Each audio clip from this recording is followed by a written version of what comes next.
The Falken Azenas RT660 is the enthusiast choice for ultra-high performance. Engineered for predictable handling and stability, the RT660 provides maximum traction both on and off the track. Your competitive edge has arrived with the Falken Azenas RT660. The next generation of auto detailing is here, where simplicity meets performance. 303 graphene nanospray coating. Get a year of protection from a powerful graphene oxide formula. A formula that sends water flying off surfaces, keeping water spots at bay.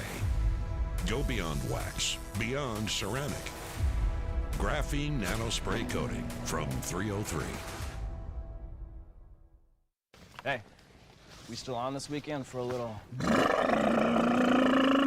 know it. I'm in desperate need of some. What about you, Jim? No, my sister's getting the wedding. She's getting married, so. When adventure calls, make sure you're ready to answer. Stable 360 ethanol treatment is specifically formulated for year-round use, so your engines will be ready when you are. Ready, willing, stable.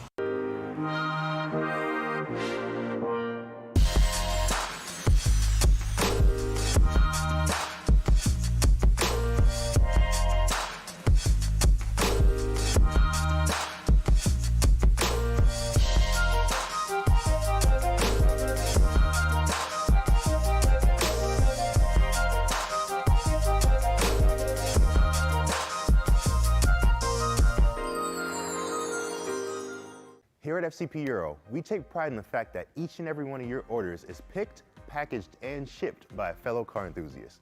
We understand that you need the right parts and need them fast to complete that next project or get your daily driver back on the road. Take Roberto, one of the pickers in the distribution center and one of the key pieces to making sure the right parts arrive at your door. When he's not at FCP Euro, Roberto is driving his Mark V R32 to various car shows around the Northeast. When he's picking orders, he puts himself in your shoes and understands that you need the right parts to arrive at your door, so he takes the utmost care in making sure he puts the correct items in the box. To learn more about us, head to fcpeuro.com.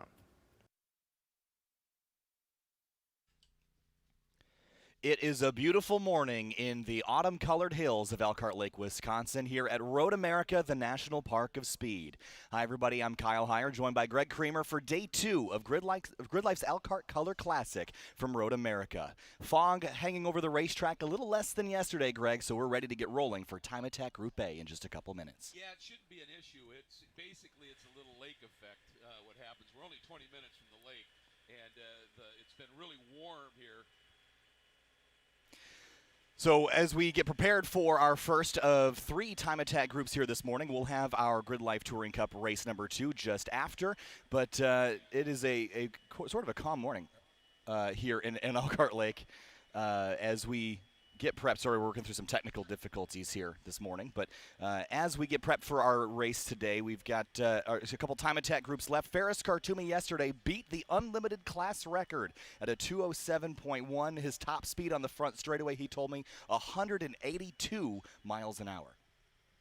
So with time attack coming up here in just a couple minutes, the track is a little bit damp. I don't expect that we'll see a lot of track records get broken here this morning. The track is a little bit cool, a little damp. There's a little fog over the racetrack. I think this will be sort of a session for drivers to go out and test anything that broke yesterday and get their cars prepped for an afternoon session here to go one more time and have an opportunity to break a track record in their respective classes. We have 7 competition classes here in GRIDLIFE's time attack class.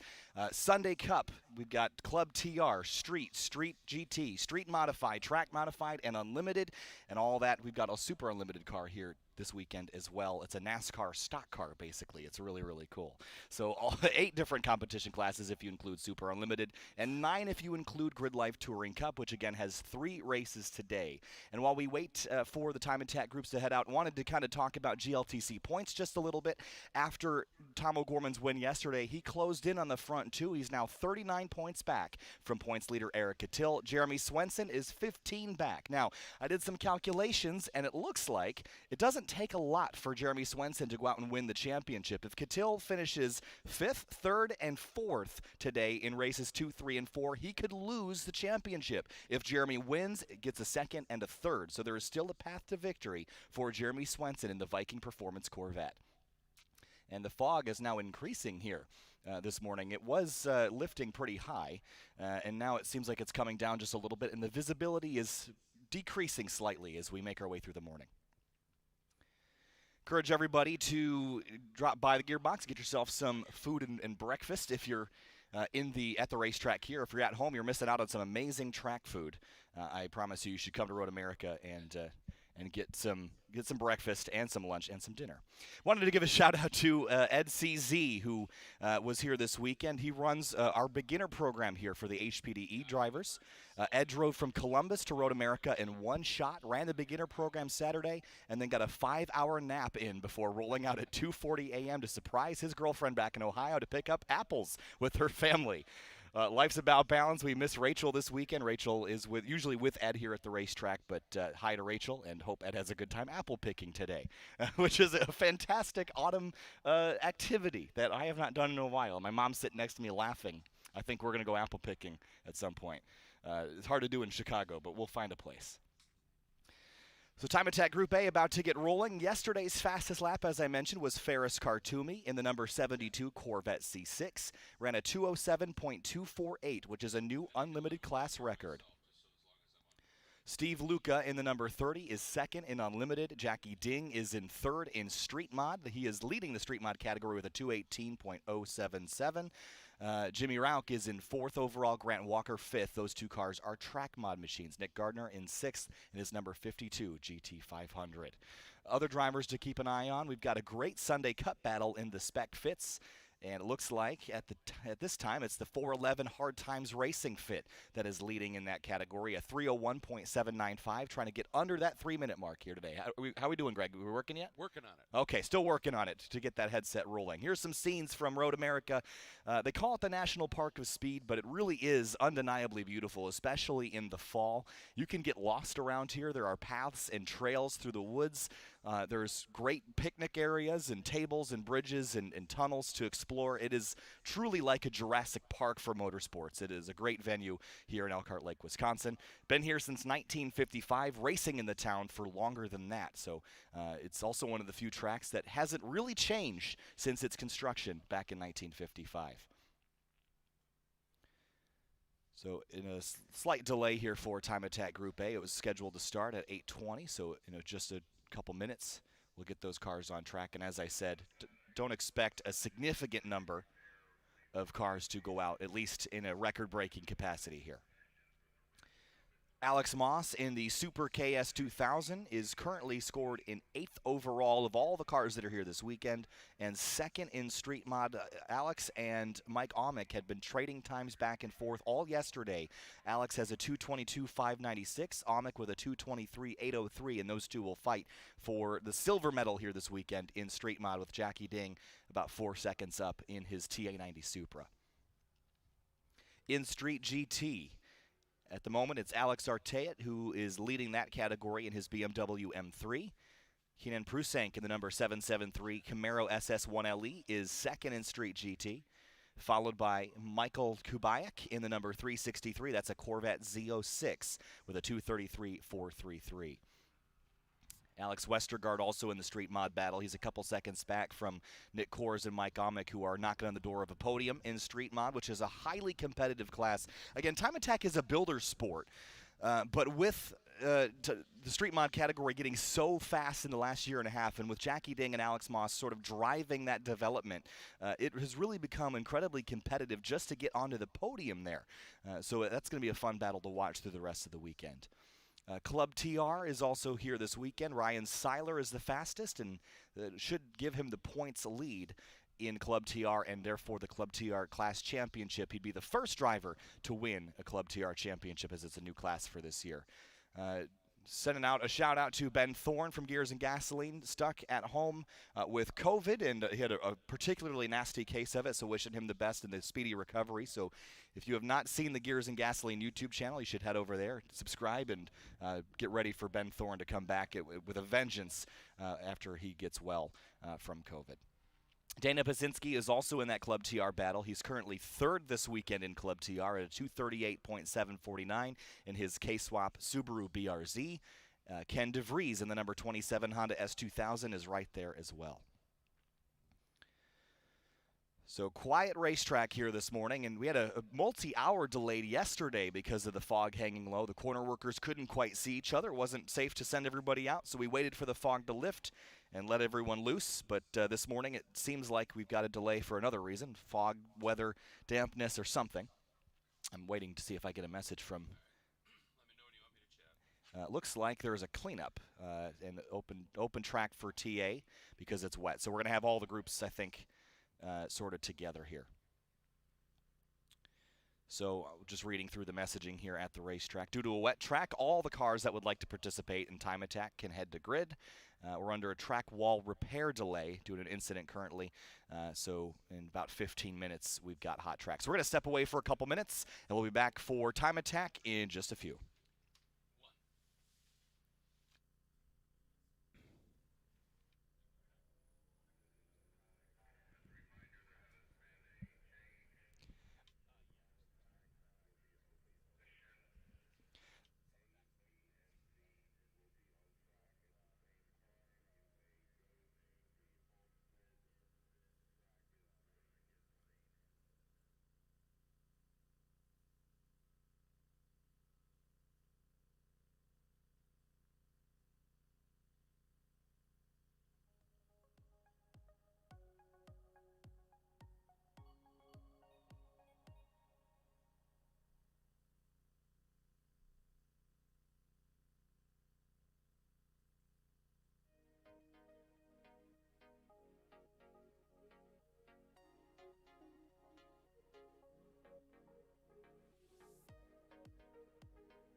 I give you a little, hey, I hear me. And Kyle just woke up. He went, what's this annoying noise in my ears? Oh, it's Creamer. You got me? Yep. Okay. Yeah.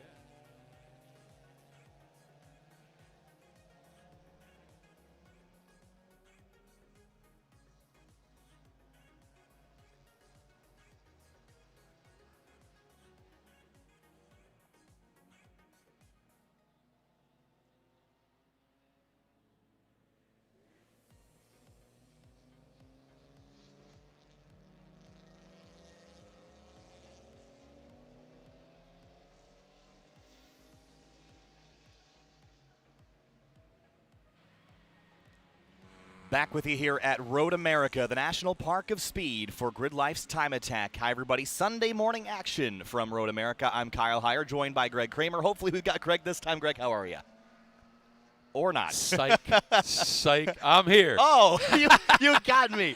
Man, I was so freaking out for a second. Oh, that's great. No, Oh. I'm good. I'm good. It's great to be a part of it again. It's great to be back, obviously. And interesting start to the morning here with the time attack track battle activities. And, you know, this condition where it's not rain that's got the track wet. It's the thick fog, and it's just the moisture settles on the top of the track, and it just becomes almost a film. And if it's full wet, you know what you've got. But in this scenario, wherever there's a little bit of oil on the track, maybe from previous sessions, even on the race line where the rubber has really rubbered in and now it just sits on top of it, it's just ultra slick and it's unpredictable. And so you're not, you know, in these conditions, you're not going to see great times. Now, as I say that, Jackie Ding, who had been running at a 2:52, has found 4 seconds. So once you start to figure it out just a little bit, you can get some pace, but there's no way we're going to be near record times. No, again, Jackie Ding's best time this weekend was a 2:18.077, so we're a far cry from that here this morning. But just a little bit of open track time for these drivers now to just run some laps. And you were mentioning earlier before we went live that if you're not at the pointy end of any classification and your car is capable of running lap after lap, go out there and get some experience. This is a good time to do it. The grip level is low. A lot you can learn about yourself and your car. Absolutely. I mean, this is where car control comes in to serious play. Not that it doesn't in the dry on a really fast lap, but here you're always exploring you're right on the edge here, and it's a great training scenario. And obviously you're not going to be going after track records. It was a dry day yesterday, so things are out. But for one, if you have any thoughts down the road of maybe going road racing, get out there and drive. And secondly, if you're not in a high-stress, super modified, unlimited car that you don't want to take any risk with, if you're in a car that can, you get around here, it's Elkhart Lake. Just go drive. Just enjoy it. But it's a real opportunity for you to find out. They say rain, moisture is the great equalizer. And if you're off by a guy 4 or 5 seconds consistently and you get out in the wet and suddenly you're running real close to him or maybe a little quicker, that's going to bring a smile to your face because okay, it's not so much the car, or not so much me as the car, and that's a real confidence booster. Absolutely. We want to wish a happy birthday to Cal Fortner. He turned 23 years old yesterday. He's running 4th right now in the timing order with a 3:08.360 here in the tricky conditions. And the Fortners tossed me a T-shirt with it said "Damn it, Cal" on it. There's a backstory to that, but they were explaining to me yesterday. But Cal turned 23, so happy belated birthday to Cal Fortner. And I heard them tell me that he might end up in GLTC next year at some point, which is really exciting. Absolutely. To have another Time Attack driver join. If you look at the Time Attack drivers that have joined GLTC, Luke McGrew, Jeremy Swenson, and James Houghton, who Greg last year, James Houghton joined us at Circuit of the Americas. He won 3 of the only 4 races he ever entered, and then got stuck in Canada during COVID. So well, there you go. He hasn't been back since, but the Time Attackers are really good at GLTC. Well, absolutely, because you look at the races in GLTC, it's not like it's an hour-long or even half-hour race. It's 15 minutes, and so there you're going to be running much closer to just outright flyers fairly frequently. And if you've got that time attack background, you're capable of doing it. It's a matter of now getting used to stringing it together, not putting in a fast lap then cooling everything off. Now you got to keep stringing them together, and you may need to rein it in just a little bit. But the fact that you've got the ability to dial it up and put in that flyer lap, is going to really pay dividends with the GRIDLIFE Touring Cup format. So James Houghton, as that time attacker, held the track record in Unlimited until yesterday when Ferris Khartoumi beat it at a 2:07.248. He ran 177 miles an hour down the back straightaway. I thought that was crazy. Talked to Ferris last night. He goes, "Oh, I was doing 182 on the front straight, and it felt slow," he said. So Yeah, and the amazing thing is, and here's the backstory to that: the car was overheating, and so you take a look at that 207. It was overheating, and the blow-by was getting onto his left rear tire. So he said all the way through the carousel and then through the kink. He said, I was dancing, just trying to hang on to it through the carousel and coming to the kink. He said, I never went as quick through there as I could because I didn't want to risk it. He felt there was an easy 205 in the car if he didn't have those issues, the overheating issues. And he said, we had the ability to still dial in another couple hundred horsepower. So normally, if he was doing 182 going into one, under the right conditions, I would have felt he'd be over 185 going down into Canada. But because he had to be careful through the kink, he probably wasn't. But and these conditions, he said, if it's dry, he figured out a routing system to make sure he didn't have spray on the tire. He said, I'm not going to be able to fix the overheating, but for one lap we can make it work. But in these conditions, he said, it's just not worth going out for the risk. Well, just for some context, he also told us that his corner speed through the kink was about 120 miles an hour. And if that seems a little low to you, it's not slow by any stretch. But when you consider that the GRIDLIFE Touring Cup cars go through there at about 105 to 110, that gives you a context for how much Ferris had to slow down to make that corner and how fast the GLTC cars are through that corner as well. That's a really good point. And that's the thing that you don't think about is your approach speed to the kink in a car. If you can only run 130 through there, but your approach speed is $160, you've got to get that right, or you're either going to be really slow coming out of it all the way to Canada, or you're going to be doing a big tank slapper coming out of there at best, and that's not a scenario you want to have. So when you're driving something really fast without monster downforce, that's that dance, doing the dance through that corner. That's everything, and that's the commitment. That's the car control. That's that part of the program. And you think of the cars that are running monster downforce with fair power through here. I mean, the Indy cars will go through that corner at about $160. So that's just incredibly fast. So it puts it all into perspective. But your point's really well taken. The GRIDLIFE Touring Cup cars that are nowhere near the horsepower of a Ferris Khartoumi's, nowhere near the stick of an open wheel car or whatever, are still running through there in the 110 range sometimes. That says a lot.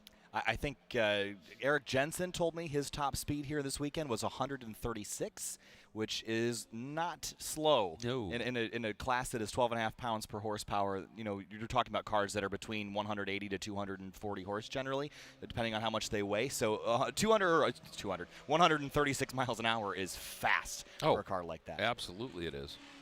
So time attack continuing here. Again, we're expecting this to just essentially be open track here as the track conditions have meant that not a lot of drivers go in for records right now, so the amount of drivers out there is going to be a lot lower than normal.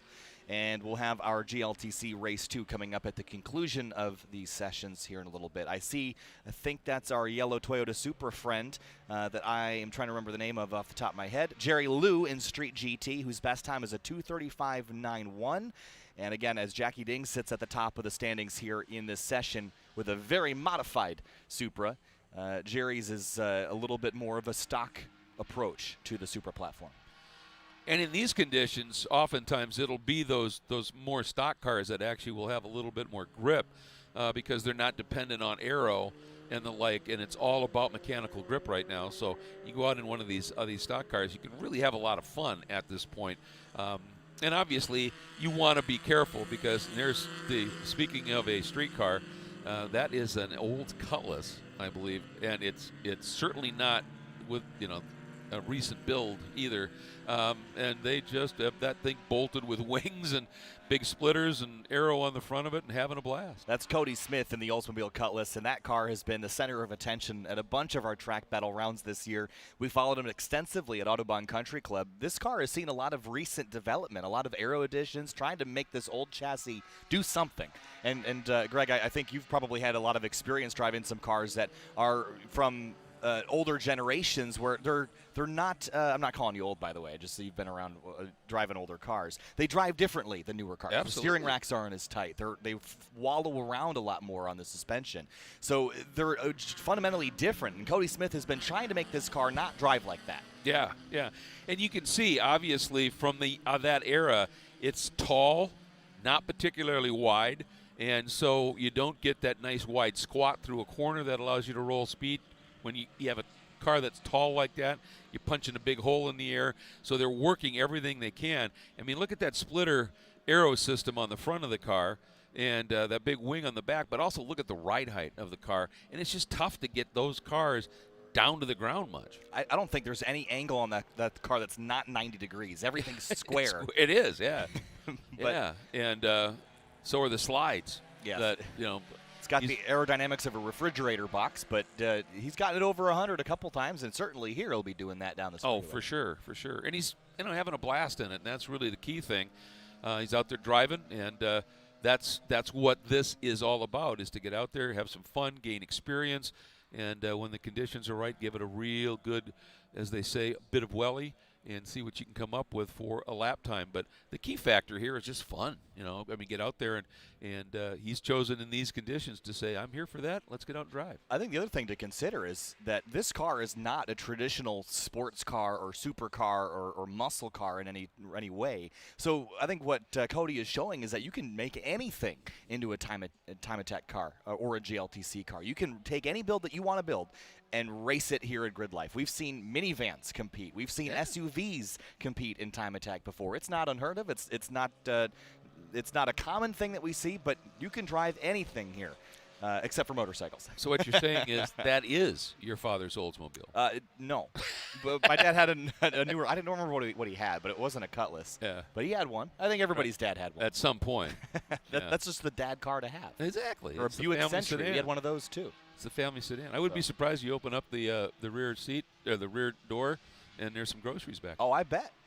Well, so fun story about the street modified cars, and you might have heard this before, but the street modified cars are supposed to have a full interior. They also must be street legal. Now, the key to that is you must be able to take your street modified car and go get ice cream in it. That's the rule.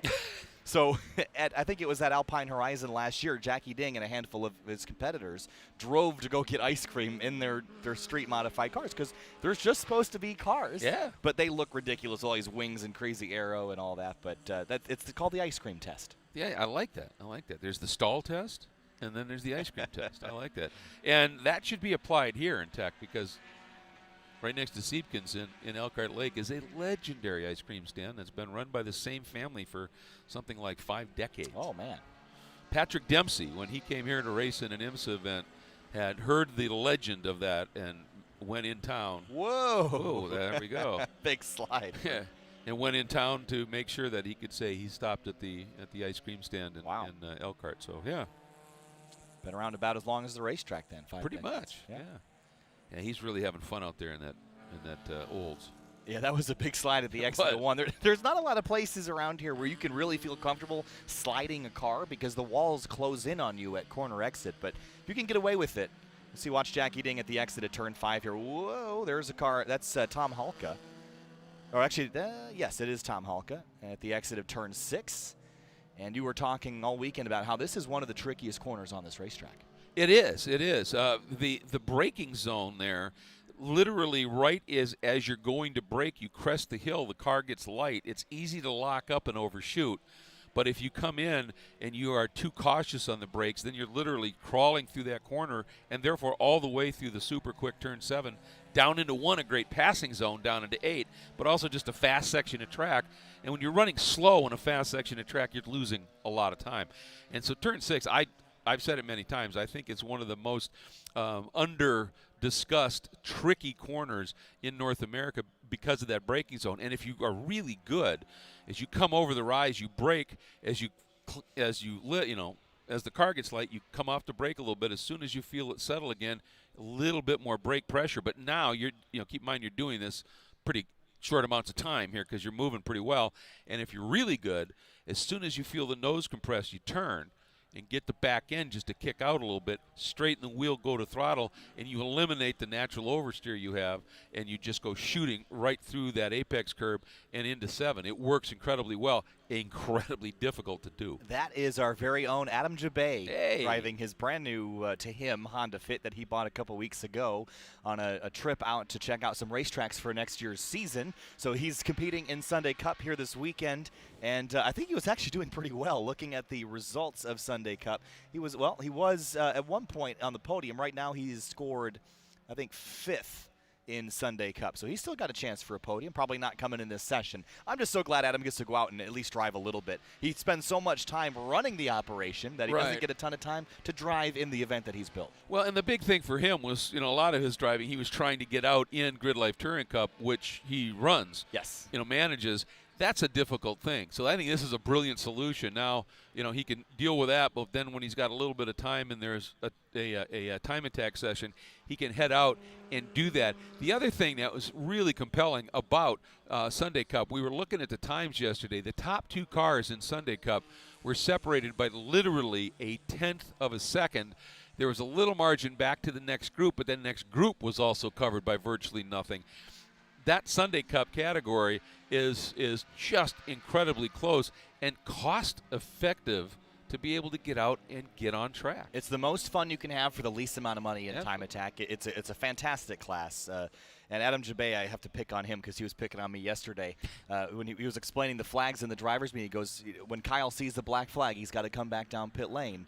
And I was joking with my mom, who's here this weekend, that Adam actually got a black flag following me out of the pit lane at Blackhawk Farms earlier this year. He was so excited to follow me on the track that he blew the blend line, got black flagged, and he was joking about that. So I have to give him a little bit of a little stick. It was a fun moment when he came and told me that, because I had no idea. I didn't know he was behind me, but he blew the blend line and got black flagged, and he never got to chase me. So he would have passed me really quickly anyway. But well, you're still a little new to the on-track stuff, but every time you talk about it, your face just lights up. So I don't think we're at the end of anything. Oh no, here. We're just at the beginning. This is actually the 1-year anniversary of the first time I ever drove on a racetrack. I drove here last year in a spec Miata that was brought and given to me for the weekend by Ben Harisco and Taylor Gajewski, who have a shop called Ultima Raceworks up in Crystal Lake, Illinois. And they're a great group of people. They've done some work on my car also, but they brought me a spec Miata to play in. It had run GLTC. It was roll caged. I climbed in the car, belted in, and I had such a great time here. I get out of the car, and Ed CZ, my buddy, was all excited, and I was telling everybody that it was a real race car because it had a roll cage, and I was so excited. And he heard me say it was a red one, and he thought that was great. So that's the joke about having, it was a red one. I was all excited. But then I got the FRS earlier this year and have had it on track a couple times, Greg. But most of the weekend I'm here sitting watching everybody else have a good time, and I can't complain. No, and I mean, that's part of the joy of what we do, isn't it? Is being able to not just share our passion, but all the competitors and everybody involved with these, with this series and the like. They're all passionate, and we get to help pass that along and let people realize just how special this is. And but you're right, you get behind the wheel on one of these tracks, and the adrenaline rush and the sheer joy of wheeling it a little bit is really, really special. And this track sits right at the top of the heap for a lot of people. And I like to call it America's Nordschleife because it's the closest thing we have. I mean, look at that. It's gorgeous. Absolutely beautiful. And last year, as I mentioned, it was my first time on a racetrack. It was my first time driving a manual transmission car on a racetrack. I had never done a heel-toe downshift before, so I pulled out on my outlap. I went down into turn 5, and I was just remembering what I had learned in the sim. And I did the footwork, and it worked. And I was shocked that I could do that. It was the coolest realization ever. And it was also raining. Yep. So I was at Road America in a race car with a roll cage, heel-toe downshifting at Road America. It was just so much. It was sensory overload. It was amazing. It is wonderful, isn't it? Yes. When I was running early on back in my driving era, running real low horsepower stuff, and I was the Trans Am series announcer traveling with the series. And I helped the Archer brothers who raced the Dodge, the Mopars, in Trans Am in that era, and they're from Minnesota, and they rented Brainerd for a weekend, and they after the season ended to say thanks to VIPs and all that kind of stuff, and they asked me if I'd come and host it. And so I was there, and I was, introducing and this and that and the other thing. Well, they had one of the drivers that ran in Trans Am had his Trans Am car and was given rides. So during the lunch break, I went, look, I know you've got me here, and I'm working, and if the answer is no, it's fine. But, boy, I'd love to get a ride. And they said, yeah, no, we're not going to do that. And I said, I get it. And they said, no, you don't understand. And I said, what? And they said, Craig, you're the Trans Am announcer. You need to know what it's like. And I went, well, that's why I want the ride. And they said, no. You need to know what it's like. And I went, oh, my God. And so at the end of lunch, they stuck me into that Trans Am car and gave me 2 laps at Brainerd. And I did have the track record, but it was an ITC. It's a whopping 75 horsepower, which is a tenth at best of what the Trans Am car was. And what I'm getting to, it was huge fun. But the first time I went into turn 3, which is the tightest turn on the track, I found out what happens when you mistime your blip on a heel and toe in a car with 800 horsepower. Freaked me out. And I went straight off the outside of 3. Thankfully, there was, because the car just lurched and I was off. And it was like, okay, wake up call. Got to smooth that out just a little bit. But those are just the moments that you savor, right? Well, I mean, my first time ever on a track anywhere was with Tom O'Gorman at the 2019 GRIDLIFE Midwest Festival. At the time, he was competing in the IMSA Michelin Pilot Challenge Series, and he also had brought his World Challenge TCA car to the event and bolted on basically very narrow street tires. They pumped up to 60 PSI, put them on the rear, and put racing slicks on the front. And they were drifting it amongst all the drift cars. And I didn't know that was what that car was being used for. And so Tom goes, you want to go for a ride? I go, absolutely. No. So I climb in, I belt in, and put my helmet on, and he goes, you realize this is a drift session, right? And I lied and said yes. And then I had the best time ever. It was such a great experience. But we also had a really fun session at our Midwest Festival this year. We essentially we called them the GRIDLIFE drift taxi sessions, where we had all the drift cars that had right seats and a bunch of the time attack cars that had right seats. Take everybody for rides all together on the racetrack at once. So we had drift cars, time attack cars, GLTC cars sharing the track, smoke clouds from the drift cars, time attack cars following through the corners, Honda Fits with 4 people in them with helmets going around. It was the best time ever. And so you need to get yourself out to a festival and experience that. Oh, you bet. That's coming back for sure. You bet. It's a good-looking car right there, isn't it? Yeah, it's the ASM. That's the Team Twitch number 87 BMW. I think that's Brandon Ranvek behind the wheel. And currently in 3rd on the timesheets here, but that 87 car, at least this weekend, its fastest time is a 2:30.608. And rolls around right now with a 3-minute .431. You know, Jackie Ding continues to shave time. He's now worked his way down to a 2:43.5. And that number 87, that Team Twitch car we were just looking at, is now knocking on the door, getting under 3 minutes in these conditions. That's moving. I think this is great for the GLTC field, because the more cars that run and the more time we have on track, it's going to dry the track out, Greg. It's going to create that dry line. And I'm looking at turn 5 here. It looks a little damp, but it's not wet anymore by any stretch. The track is beginning to dry out, and I think there will be some significant grip. You can see in the runoff area, though, there is still some wet patches you want to stay out of. Well, and here's the deal, that can, it's great. And for time attack, where it's, you're not racing door to door, and there's one, once you get that groove laid down and you just drive in that groove, that's great. But when you are racing door to door and you've got a damp track that then dries, but it always dries first on that well-used groove, if you're going to pass somebody and you have to get off of that well-used groove, now you're into a much lower grip scenario and you're running speeds that are grippy speeds, you know what I mean?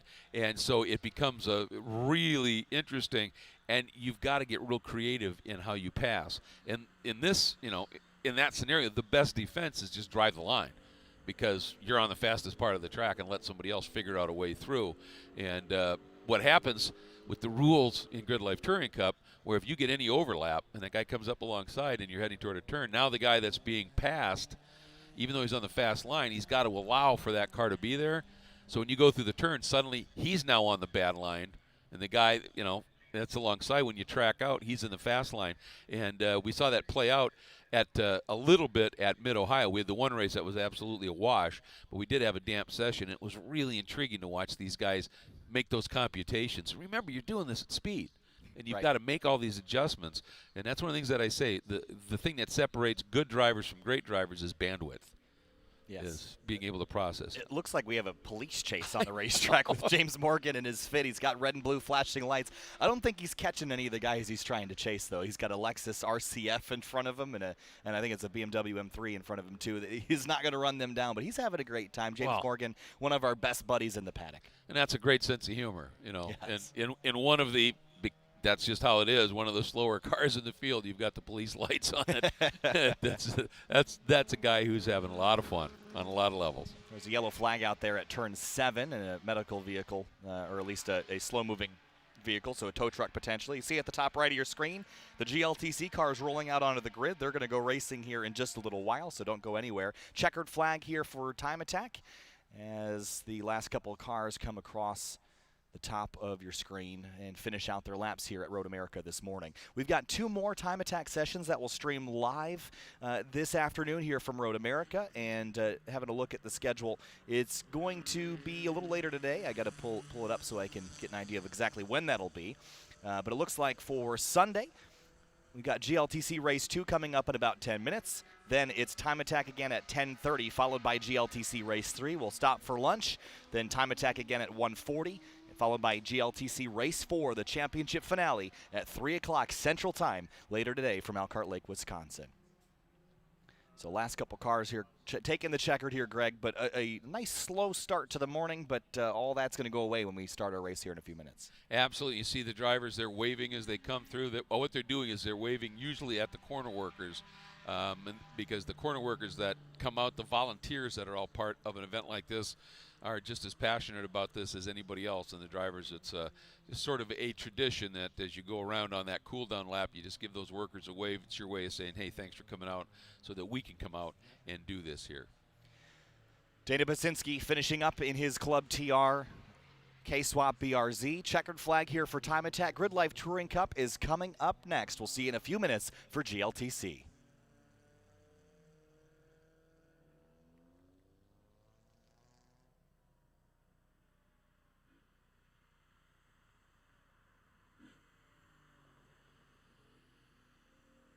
GRIDLIFE Time Attack is brought to you by Falken Tire, competition-proven performance.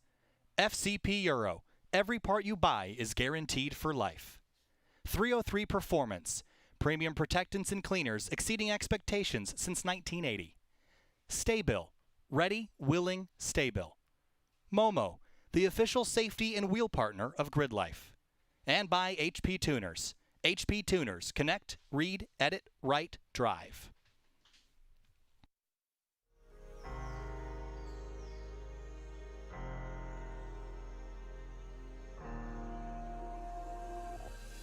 This is wheel-to-wheel racing, 4 15-minute sprint races on the weekend, and I like to think of it as kind of a Forza or Gran Turismo championship where you go in, you bang out a bunch of races, you earn points for every race.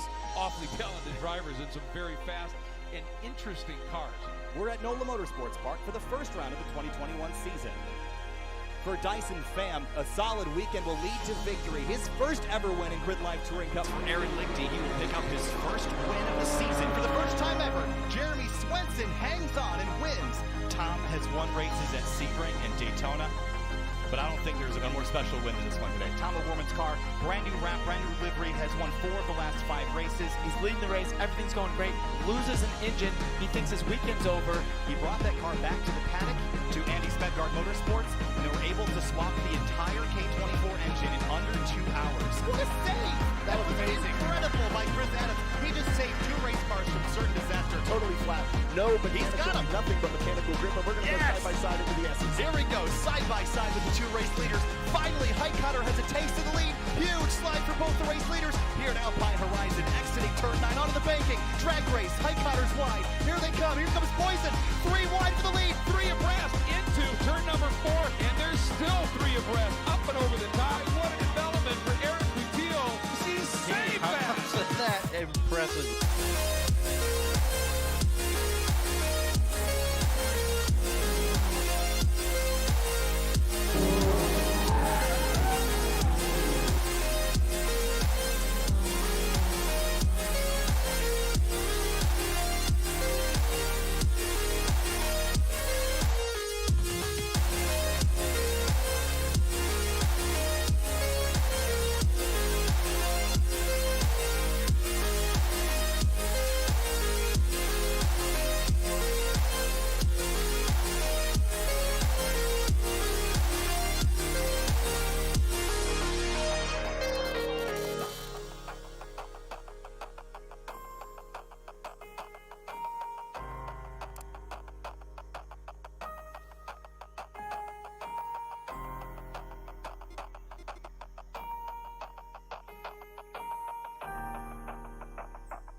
GRIDLIFE Touring Cup has traversed the country this season, from New Orleans to Circuit of the Americas, all the way to Ohio to Colorado and beyond. The season finale is this weekend in Elkhart Lake, Wisconsin at the National Park of Speed. 3 more races today to decide the champion after a full year of racing in GLTC. Hi everyone, my name is Kyle Heyer, joined by Greg Creamer for race 2 of GRIDLIFE Touring Cup. Greg, yesterday we had a wild race, a lot of mechanical failures, a lot of dramas, but Tom O'Gorman comes back and wins after losing his race car last week to a crash, jumps in his teammate's car, goes out and wins race 1.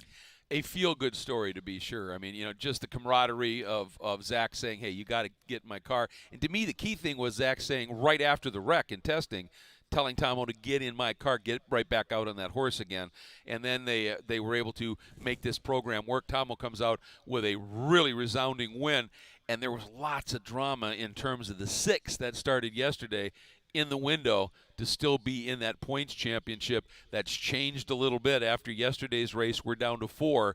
But with Tomo's run, he's got himself in a much better position to still maybe make this work. Lots of drama in terms of the championship. There's one driver that's even closer to making it work. It's Jeremy Swenson. He runs 2nd in the points. He's now 15 back. His car was stuck in 3rd gear yesterday. It's repaired for race 2. I caught up with Jeremy Swenson yesterday to ask him about how he thought his weekend would go.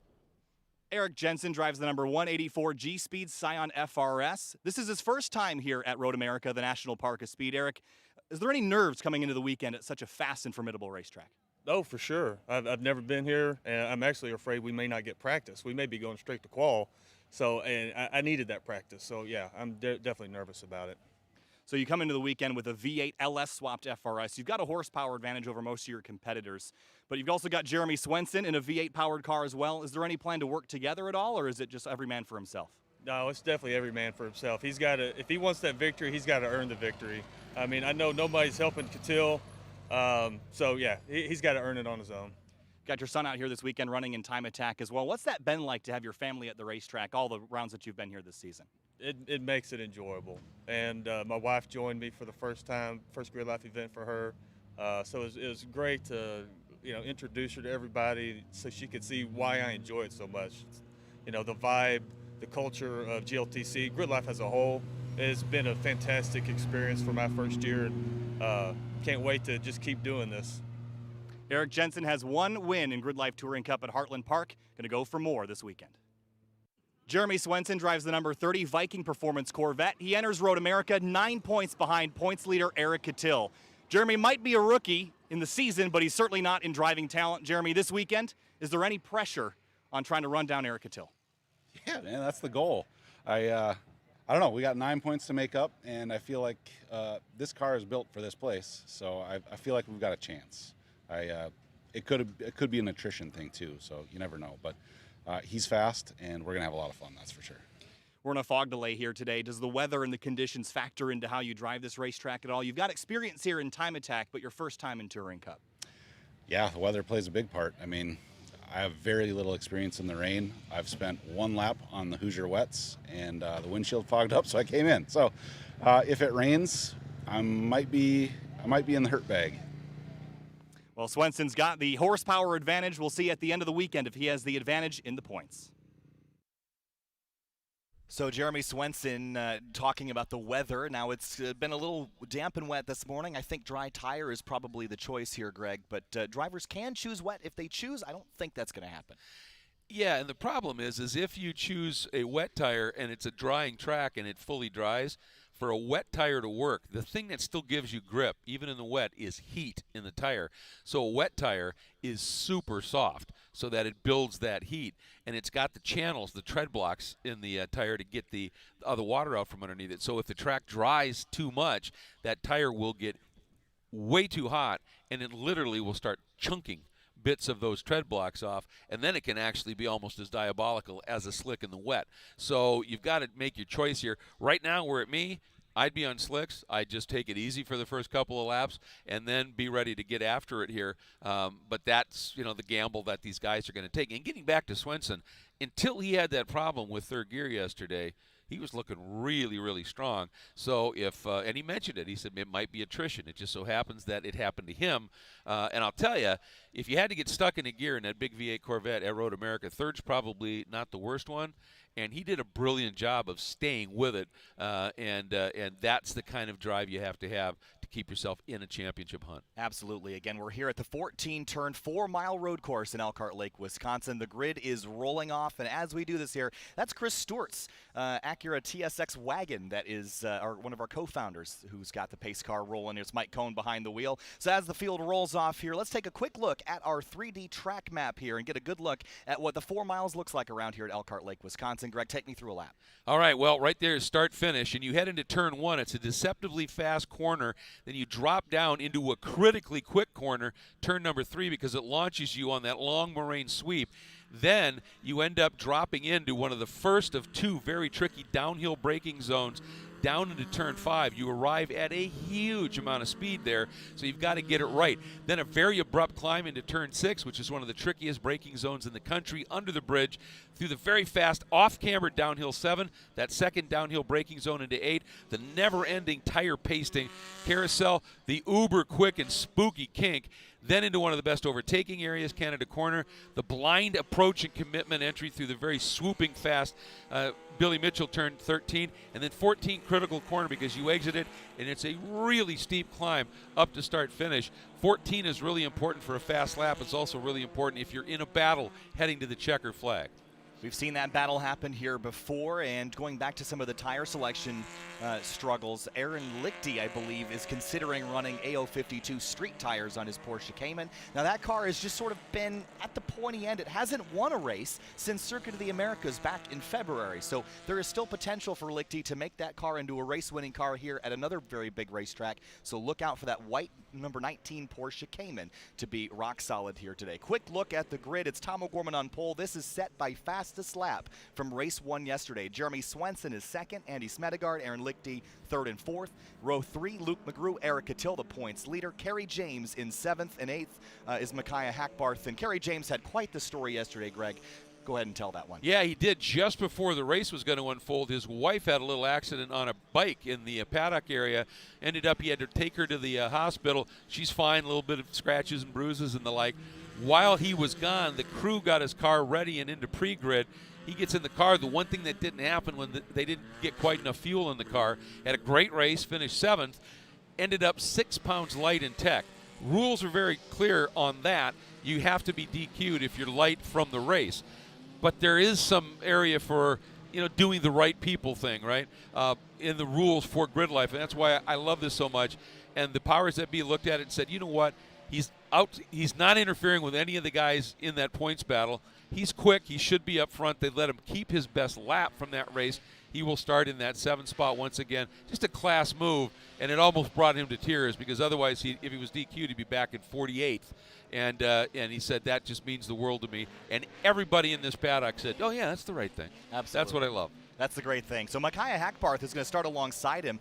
Hackbarth is new to GLTC this weekend. That's a car that he bought 11 days ago, that Porsche Cayman. It's green. You'll see it in row number 4. Then DJ Alessandrini starts in row 5 alongside Emil Tab. DJ had an issue with a vehicle speed sensor in the transmission, so hopefully that car is repaired and ready to go. We'll see him take the green from the 5th row. We heard from Eric Jensen. He starts 11th alongside Austin Hurdle in 12th, and Brandon Puck Upham in 13th and 14th. Rob Manicherry and Jake Price in 15th and 16th. Lewis Chatroop and Ron Solomon in 17th and 18th. Eric Meadows and Jake Jornstad in 19th and 20th. Scott Robertson won GLTC Driver of the Year. He starts in 24th alongside Tiffany Kelly in the number 68. Matan Rosenberg, 18 years old, starts 26th. A couple other drivers to note and mention. Savannah Little starts 34th in her number 916 Nissan 350Z. Colton Wade, his first time competing here, is in 36th for the start of this race. Justin Kelly had some problems yesterday. He rolls off 37th, so that'll be a really interesting car to drive forward.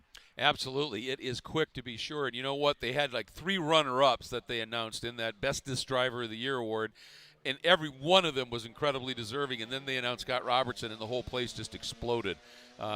obviously he is an incredibly popular driver and somebody that is hugely respected in the paddock, and it was real kudos to him, and just another solid year. So 15 minutes are going to go up on the board for GLTC race number 2. Reminder, this is single-class sprint racing. So everybody that you're going to see is passing each other for position. There's no classes.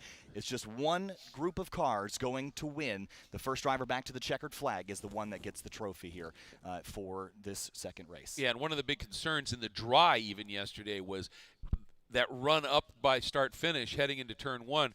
There's concrete on either side, and you get 2, 3, 4 abreast and somebody touches somebody and they spear across.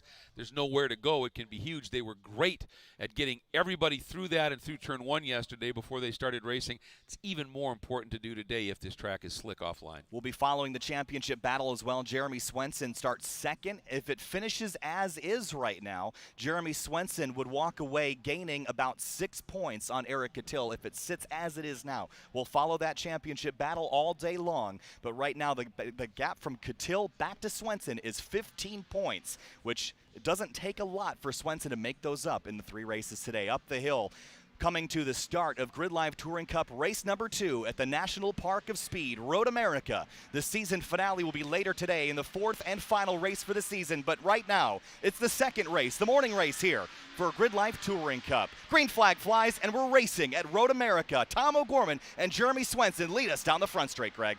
They do, and you can see the power right away of Swenson just eases ahead of O'Gorman. O'Gorman's going to stay right center track, make anybody try and go around the outside. But Aaron Lichty in that Porsche, that is a spot where you can make the outside move. You can roll some speed. He does. Smedegaard trying to come up and around the outside of O'Gorman too. So the pole sitter drops to third. Lichty, a beautiful run, trying to get down to the inside of Swenson into 3. Very slick, big slide. Oh, Ron Sullivan slides off course, and he's going to slam the barrier. Big hit there. Hold the brakes, buddy. Stop that car. Big hit for Ron Sullivan at the exit of turn 1. Everybody scatters, and it comes to a stop at the exit of turn 1. And the Road America safety crew will have to attend to him. He's rolling, so he's trying to get that car off course. We move down to turn 5 now. Aaron Lichty leads the way. Jeremy Swenson second. And that behind him is Andy Smedegaard in third. Here comes O'Gorman now for P3. O'Gorman trying to get down to the inside of Swenson. He's got overlap right there. But look at Smedegaard working the outside. Oftentimes going around the outside on a damp track will give you a little bit more grip because the aggregate's a little bit more rough. And in the wet, that can pay off. He's still there, working the outside through 6. Teammate versus teammate. The ASM crew ran nose to tail yesterday. Smedegaard had an accessory belt come off, but he got that repaired. Big slide through 7. He's going to gather it up on the curbs. Lose 1, 2, 3 spots. Cattell slides left. Gets by Smedegaard, who's under fire from more drivers behind. Alessandrini is through, but Lichty leads through 8. And Smedegaard tries to grab those spots around the outside of turn 8 now. Wow, that was a big save. He got it, it gathered it up, it went off, then came back across, and he got it gathered up. But here's the story from yesterday was before Smedegaard had that problem, he ran a lap that was almost a second faster than Tomo did and was coming after him before he had the problem. Smedegaard is quick here, and he wants an opportunity to show it, and he's already made the point, yeah, Tomo, I know I'm now out of the championship, and you're my teammate, but I'm not. That doesn't mean I'm not going to race you hard here. You're going to have to earn this one, and that's the story right now. But, boy, I'll tell you, absolutely flying out there right now is you can see that bright purple Corvette, but Lichty has been able to lead, and Tomo has been able to open up the margin on Swenson. That surprises me a little bit, but when you got a high-horsepower car and it's damp, that can sometimes be a bit of a detriment. Aaron Lichty shot to the lead in the confidence in that Porsche Cayman. Again, I think he's on a street tire, so a bit more grip, potentially with a little bit of treading in those tires. That was a great move by him. It was a great move. I really think it was, Kyle. You can see how slick it is right now. It's really treacherous. Full course caution now, and the race will come to a slow as there's a full course yellow, likely for Ron Sullivan, who crashed at the exit of turn number 1. And our second race of the weekend brings our first full course caution here at Road America this weekend. And the two things for Lichty to do that, one, you mentioned it, it's a street tire, so it's got some tread. So it's going to have a little bit more grip when you're in a little bit more damp scenario. But the other thing is those street tires are softer than a slick as well generally, so it'll switch on even quicker. And he was able to just drive it to the front immediately. I think Aaron read the conditions and the scenario here to absolute perfection. Road America safety team attending to Ron Solomon's car, and we'll get an update on him as soon as we can. But it looked like he just got loose on the curbing, just slipped under power, bounced off a competitor, and then passenger side into the concrete wall there at the exit of turn 1. Well, and keep in mind, in all those curbings, and again, the wider you run, the more aggressive they get, which means more dips in the curbing. Water gathers down in there, and when you get wide over there, then it'll spray water up onto your tires, and it'll just snap around. And I think that's what happened. He got crossed up, car came back across, and then did a hook around, which is something that happens very frequently. You come back and you hook because you got so much lock-in trying to save it, and it spun him into the barriers. So full course yellow for the first time this weekend, and drivers will try to keep their tires and brakes warm, and hopefully we can get this cleaned up and go back racing, because you lose a lot of laps here under yellow with how long it takes. But this is going to help, I think, Jeremy Swenson, because this will let his tires stay cool. It also brings Catil right up into the mix as well, so let's keep our eyes on that battle. Kerry James up to 4th place, that 44 car. With that starting spot he got to keep, he's making do with it. Yeah, absolutely great start. And DJ Alessandrini also from 9th to 6th. Now, some of that was Smedgard having that moment down in 7, and a few of them came through, but nonetheless, great opportunistic moves by those guys, James and Alessandrini in particular. But for Coutil, sitting just a couple of spots behind Swenson.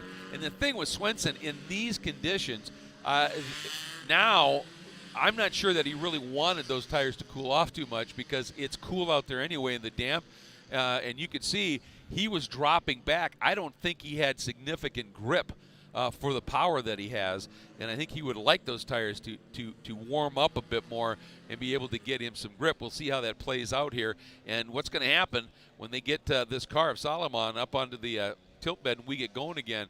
It's going to be maybe a 5-lap or 5-minute shootout, which is around here about 3 laps. So this is going to get really intense. Yeah, I think so. And just did some quick calculations here. As it runs, Swenson would get 18 points. Catil would get 15. That'd be a 3-point gain. Remember, they came into race 1 with a 9-point differential between them, so it would still be 12 points as it stands between those two drivers. So Catil would still be feeling pretty good if they finish the way they are now. If Catil slides backwards or Swenson goes forward, that gap will come down even more, and we'll have a real championship battle heading into those last 2 races. And starting this race, you said O'Gorman had worked his way up to, 39 points adrift? That's so correct. He'd pick up on Coutil something on the order of 8 points.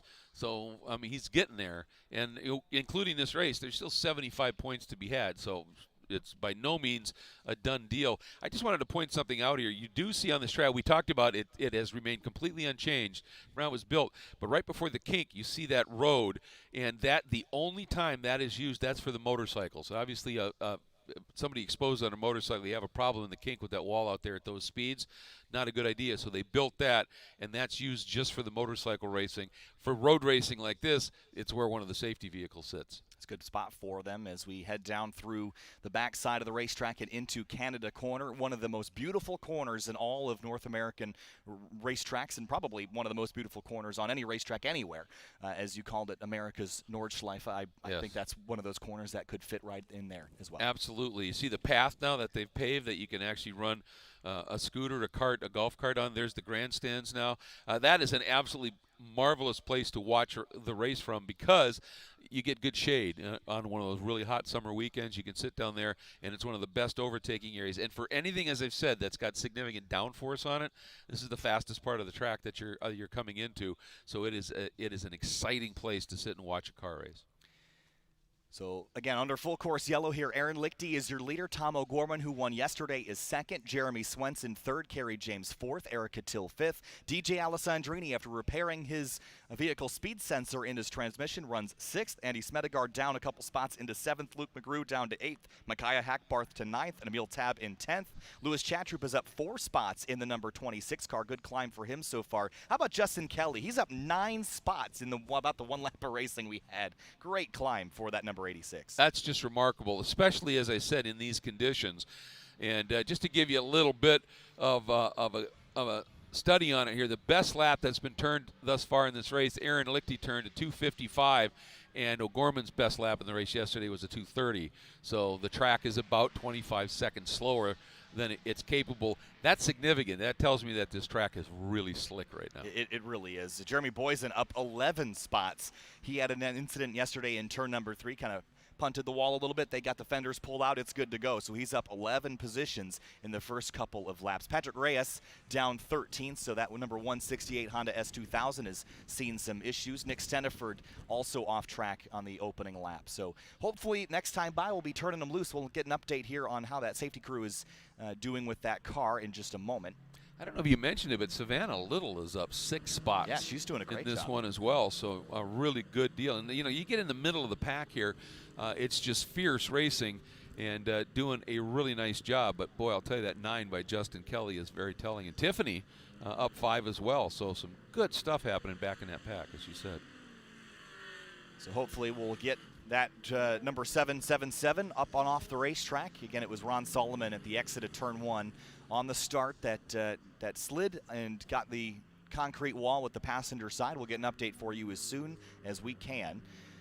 But it looked like he tried to move the car, so it looks like he was more worried about getting off the racetrack and not affecting his competitor's race. But there's Patrick Reyes. He's one of the drivers that went backwards, but that car still moving in the right direction, which is great to see. Absolutely. And one thing I will say here, I've been around this track. This is sort of my home track in many ways.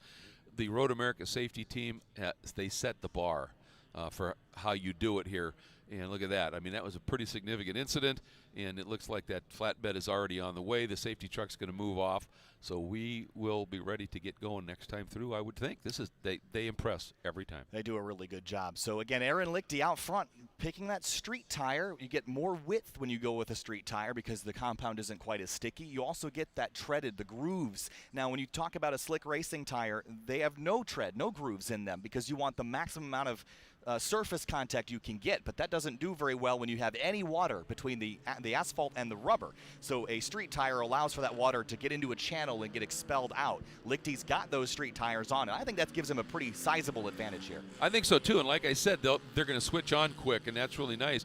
And what happens when you have a slick and it's wet conditions, as you said, there's no channels, there's nowhere for the water to go, so then the water just builds up underneath the tire and you start aquaplaning, it's called, where the tire is actually, because of the speed the tire is rolling over the water, it actually gets up on top of the water, and then you're on a hockey rink, literally. So that's where these rain tires, and that's where that choice, do I go with slicks, do I go with wets?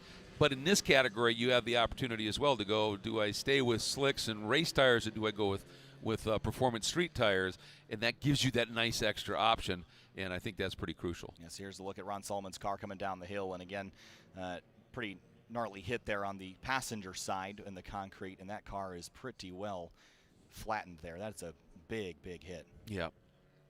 Like I said, turn 1 is deceptively quick, and even in the wet, you're moving through there with a fair amount of speed. And one of the nice things, the access road there at 5, they can get those vehicles off, so when we come around this time, we can go back to green, and it's kind of up to race direction at this point. Are we going to stick to the 15 minutes? Do we extend it by a couple? We'll see. I'm going to guess we're going to get 2 laps. That's my guess. We might just get 1. It might be a green and a white at the same time, but I'm hoping for 2. Yes, I think that lets things settle a little bit, and there's not quite as much desperation when you have a 1-lap shootout. No, the tricky conditions, I think the drivers will be happy to get the checkered as soon as possible, I'm sure, because the conditions, as we saw on the start, extremely slippery with the light mist that we had this morning, sort of bringing out the oils and stuff out of that pavement. And it was interesting when we were, making the run, watching the cars working their way down, and you see it there. Aaron Lichty's not doing a lot. He just started doing a little bit of scrub. And you get heat into the tires a bit doing that. It also cleans them off. But O'Gorman has been very aggressive on doing that everywhere I see him. He does it, and then he will stop. Then he starts again. And the other thing you want to do is you can basically accelerate and brake really hard. Accelerate, brake hard, because you get brake heat that radiates through the wheels up into the tire from the inside out, which is a much more even way to warm the tires. And some of the savvy guys, they might even back off and then just really hammer the throttle on either a front or rear drive to get the drive tires, get a little bit of immediate surface heat in them. That's just going to help you with grip. So 13 minutes into GLTC Race 2. We've got 4 races this weekend. We've completed 1. Tom O'Gorman was the victor yesterday over Eric Cattell in the number 82 Hybrid Racing EG. Lights are out on the pace car. We'll be going green this time through. Question is, how many laps are we going to get around the National Park of Speed before the checkered will fall? And it's in the hands of race control and the flag starter. The field will roll out of turn 14 now and climb up the hill. Aaron Lichty in command in a 2010 Porsche Cayman with the PDK transmission. It's great to rip through those gears on the starts. O'Gorman in second for the Andy Smedegard Motorsports team. Jeremy Swenson with Viking Performance in third. Kerry James in fourth. Up the hill, we climb, and green flag in the air and the white. 1 lap left at Road America for GLTC Race 2. Lichty leads them down. O'Gorman trying to power alongside him down the front straight. And I think for O'Gorman, I'm sure he's thinking, he realized I'm not going to be able to out-accelerate Lichty. I just want to make it difficult for Swenson. Now O'Gorman can use the braking proficiency, but Swenson, he's up and alongside, and O'Gorman just squares up underneath. But look at O'Gorman. He runs that wider line, a little bit more grip out there maybe, trying to get to the inside now of Swenson down into 3. Whoa, big wiggle for Eric Jensen at the exit of turn 1. He gathers it back up. A lot of drivers slipping and sliding, still very slick through the first corner. Now down to turn 3. Swenson, a crucial pass on Tom O'Gorman. That's another handful of points he can scoop up in the battle for the championship. Now Swenson trying to drag race Aaron Lichty under the Sargento Bridge. Battle for the lead in GLTC. Well, this is going to be fun here, and it's all about position where you come down. And look at Swenson. Yeah, that's where you'd expect Lichty to put his car.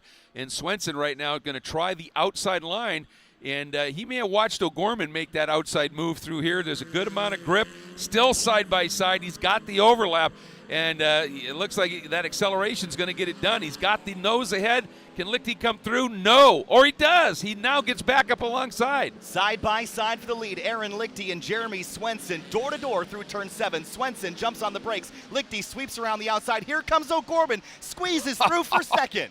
What an opportunistic move by O'Gorman. Knew the grip out there would be good. Now dives to the inside and down into 8. Almost got through. He almost picked off 2 cars in 2 corners. Swenson down to third. O'Gorman tried for the lead. He couldn't quite get there. Now through the carousel for the final time. Sweeping through 9 and 10. The Kink, Canada, Billy Mitchell-Bennett, 14. All that's left in race 2. This is absolutely fascinating. Look at the margin that Lichty's got now. That Porsche just working so well through that carousel in particular. But now coming up, O'Gorman through the kink. This is big commitment. O'Gorman's a little wide, but I think he thought there might be a little bit more grip, get those lefts just off of the normal racing line. Now, what's going to happen down into Canada? Into Canada corner for the final time in race 2. Lichty leads. O'Gorman won the race yesterday, trying to go 2 for 2 at Road America. He's close. He slips. Slides, tries to go the wet line. It's damp down there in Canada corner. 2 corners left for Lichty. He has not won a race since Circuit of the Americas back in February. Can he pick up his 4th win of the season here in the final weekend? And it looks to me like Coutil has moved up into 4th, so he is taking another chunk of points here and staying right with Swenson. Here we go. Last turn, getting ready to climb that hill. One more time, now side by side with Smedegard and Kerry James as they sweep through 14. But for Aaron Lichty, it's been since February that he's gotten a victory. Coda, he won 3 races. Now at Road America, he'll win race number 2 at the National Park of Speed. Tom O'Gorman, 2nd place. Swenson, 3rd. Cattell, Alessandrini with the top 5. Kerry James, Andy Smedegard, Luke McGrew, Micaiah Hackbarth, his first top 10. And his 2nd start, Emil Tab, top 10. Wow. That was quite the lap there, Greg. It certainly was, and it looked like Eric Jensen, who we thought he ends up 13th, and with that power, we thought he might be in good shape here, but I'm not sure his tire choice was quite right. He could just not get the power down. Yeah, he was struggling for sure with power down issues. At the exit of turn 1, had a big sideways moment, gathered it back up. Other drivers to note and mention, Louis Chatrup up 5 spots. Justin Kelly to 16th place. That's where he'll start for race number 3. 15 positions he gained. Phenomenal run by Justin Kelly. And he only really had 2 laps to do it. Yeah, no, that is impressive. Thomas Moss up 10. Riley Griffin up 11 in the number 46 Team Griffin car. Jeff Preston slid down to 37th. So that's 15 lost for him. But big moment for Aaron Lichty to claim victory in the Porsche Cayman. It's been a long time since that car's been in victory lane. Tom O'Gorman gets it done, finishes second. Jeremy Swenson in third. Hear the crowd out here? And DJ Alessandrini. This is wonderful. Crowd up in the grandstands at turn 5 as the cars come by. They'd use this access road to shorten the run and keep the schedule moving, and the crowd just ignited as they came down the hill. They know that in these conditions, these guys put on one heck of a drive. So for Eric Cattell and Jeremy Swenson, the championship points is only going to swing 2 points. Jeremy Swenson made up 2. The gap is now 13 points heading in to the third race of the weekend. O'Gorman is going to gain about 4 more on Eric Cattell, so he's a little closer, but still a little ways out. And each time you complete the race and those points stay where, are at that margin now, instead of 75 points being available, we're down to 50 being available. Whoa, Savannah Little's hood has come up on her car. So something amiss with that for sure. But, well, race 2 is complete. Out of breath. We only had 1 lap. I'm glad we didn't do 5 or 6. That would have been out of air. We'd be winded. Yes. Completely winded. But, that's just it. I mean, basically these races are just intense start to finish. And these guys put on such a good show. I hate it for Ron Solomon with that incident. It happens. He ran wide and just far less grip out there, did that snap spin and everything. But, again, big kudos to the Road America safety team, getting it done quick enough to be able to get at least a lap of green, and they didn't disappoint that lap. But, I mean, O'Gorman's move where he almost got 2 cars from 7 into 8 was pretty spectacular. It really was. Just got an update that Ron Solomon is okay out of the car, so that's great to hear. We'll go check up on him. Our next on-stream action will be at 10:30 Central, which is about 50 minutes from now. It's going to be Time Attack followed by GLTC Race 3 at 11:30. We're going to hear from the partners and people that make this happen. Kyle Heyer alongside Greg Creamer. We'll see you at 10:30 for Time Attack.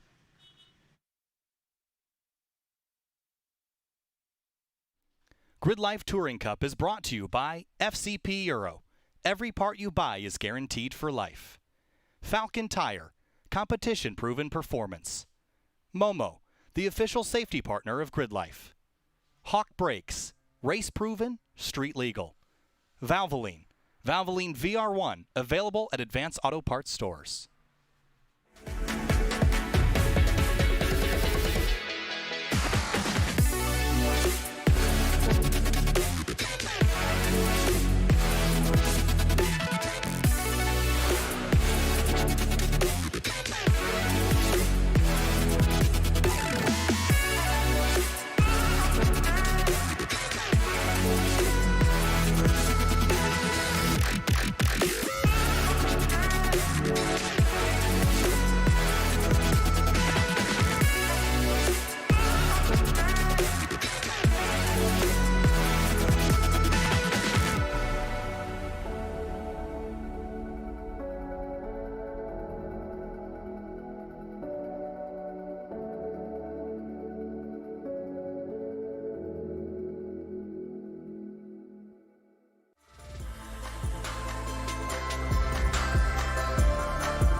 We've been powering the American road since before it was paved. Our first breakthrough in motor oil was introducing it. And we've been reinventing it ever since. From the world's first high-mileage oil to the world's first synthetic blend. There are those who change with the times, and those who drive them. Valvoline, the original motor oil. The Falken Azenas RT660 is the enthusiast choice for ultra-high performance. Engineered for predictable handling and stability, the RT660 provides maximum traction both on and off the track. Your competitive edge has arrived with the Falken Azenas RT660. Hawk Performance packs 100 years of friction dynamics into every product. Backed by Carlisle Brake and Friction, the world's premier innovator of industrial brake and friction components, Hawk leverages R&D tools and motorsports experience to deliver uncompromising performance on the street. There's no reason to settle for less. Choose pads that are race proven and street legal. Find the Hawk Performance brake dealer near you at hawkperformance.com. Here at FCP Euro, we take pride in the fact that each and every one of your orders is picked, packaged, and shipped by a fellow car enthusiast. We understand that you need the right parts and need them fast to complete that next project or get your daily driver back on the road. Take Mike, one of the smiling faces in the FCP Euro Pickup Center, who assists customers whenever they have to come in and pick up their orders. Mike has an evolving collection of BMWs, including his beautiful E30 that often require maintenance, so he understands the importance of making sure that each customer gets quality parts. But Mike also underscores our value of making sure every customer has a fantastic buying experience here at FCP Euro. To learn more about us, head to fcpeuro.com.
The Falken RT660 is the enthusiast choice for ultra-high performance. Engineered for predictable handling and stability, the RT660 provides maximum traction both on and off the track. Your competitive edge has arrived with the Falken RT660. The next generation of auto detailing is here, where simplicity meets performance. 303 graphene nanospray coating. Get a year of protection from a powerful graphene oxide formula. A formula that sends water flying off surfaces, keeping water spots at bay. Go beyond wax, beyond ceramic. Graphene nanospray coating from 303. Hey, we still on this weekend for a little? You know it. I'm in desperate need of some. What about you, Jim? No, my sister's getting the wedding. She's getting married, so. When adventure calls, make sure you're ready to answer. STA-BIL 360 ethanol treatment is specifically formulated for year-round use, so your engines will be ready when you are. Ready, willing, stable.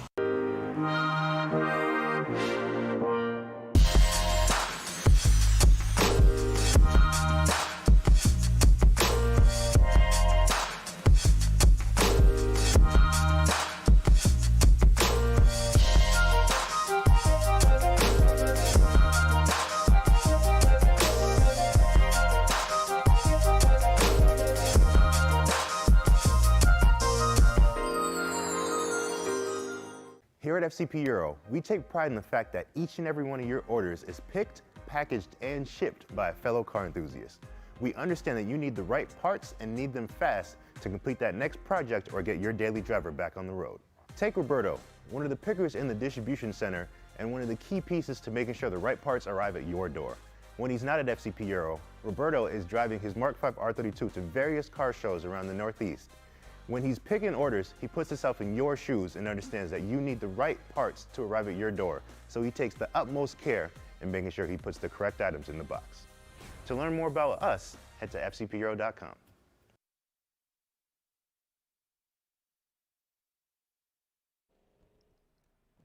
Sunday morning action for GridLife's Time Attack finale at Road America. Welcome back, everybody, to GridLife's Track Battle action, the second session of the day, about to get rolling. I'm Kyle Heyer, joined by Greg Creamer for our late morning sessions before we have a lunch break and finish things off this afternoon. Greg, welcome back. Time Attack again today. We had a little bit of a quiet session this morning. The track was very slick. It's starting to dry out a little bit, but still not quite optimal track conditions. Yeah, it's not exactly pristine for just laying down outright flyers here, but I think we're going to see more takers. It's a little bit better here, and of course, if you get some people out on the track, you run it in just a little bit, you keep doing this here, you might get to the point where you've got a nice dry line and you can start to push things a little bit. Part of the problem is it's not raining, but we've got a lot of humidity. It's almost 80% humidity here. It's not rain. We got very lucky. A big cell went by, but just south of us here. But what that's done is it's kept the air very moist, and we don't have a lot of breeze right now. So it's not getting down to the track and evaporating some of this water off. So it's just going to be this long, day-long process. And what it does is it just keeps everybody on their toes, looking at the track, guessing conditions. What should we do? Well, yesterday, the track record for the unlimited class was broken by Ferris Khartoumi at a 207.248. You were telling me just prior to going live that you did some calculation, Greg, and that speed, the average speed, was really high. Yeah, the average speed around 14 turns was 114 miles an hour, his average pace around here. And he felt he could easily do a 205 if he wouldn't have had that overheating issue, which was having some spray get on tires and the like. So the average speeds around here, pretty remarkable.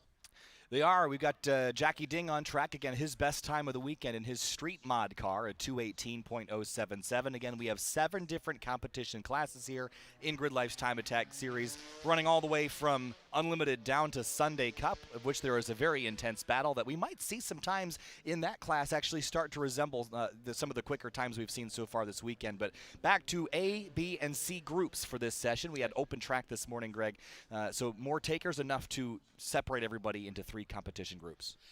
And one thing that it certainly seems to me is that Jackie Ding is a driver. It's like, I don't care what the conditions are. I'm going to get out there. I built this car to go out and drive it as quick as I can on a racetrack, whatever the condition, and I'm going to do that, and I love to see that, to get out there and get after it. I think you're right. We're getting to that spot now where, with a bit more traffic on this track, we can be right down there, and especially the front-wheel drive cars, those Sunday Cup machines. I think they're getting into the window here where they can start to put down some really good laps. And let's not forget, you talked about it, season finale, so there are championships on the line. In this format with track battle time attack, we really don't know until all the times are factored in by timing and scoring at the end of the entire day. But there's a few battles here that are within just a scant number of points, and that's going to be really interesting. Jackie Ding, he's wheeling it right now. He had a big slide through turn 1 on the power, so he is on it now. Nick Gardner behind him in the number 52. Chris Bickford is out there in a Camaro this week. Usually drives a C7 Corvette, so a bit of a change in chassis this time around. Team Twitch with Brian Randvek on track now. Charles Miller in Street. Alex Arteat in Street GT. And a handful of others, of course, Jess Moding in the number 199. That's that NASCAR stock car you see rolling around. That's a really cool machine in the Super Unlimited category. So doesn't have any friends to play with in his class this week, but still out there having fun.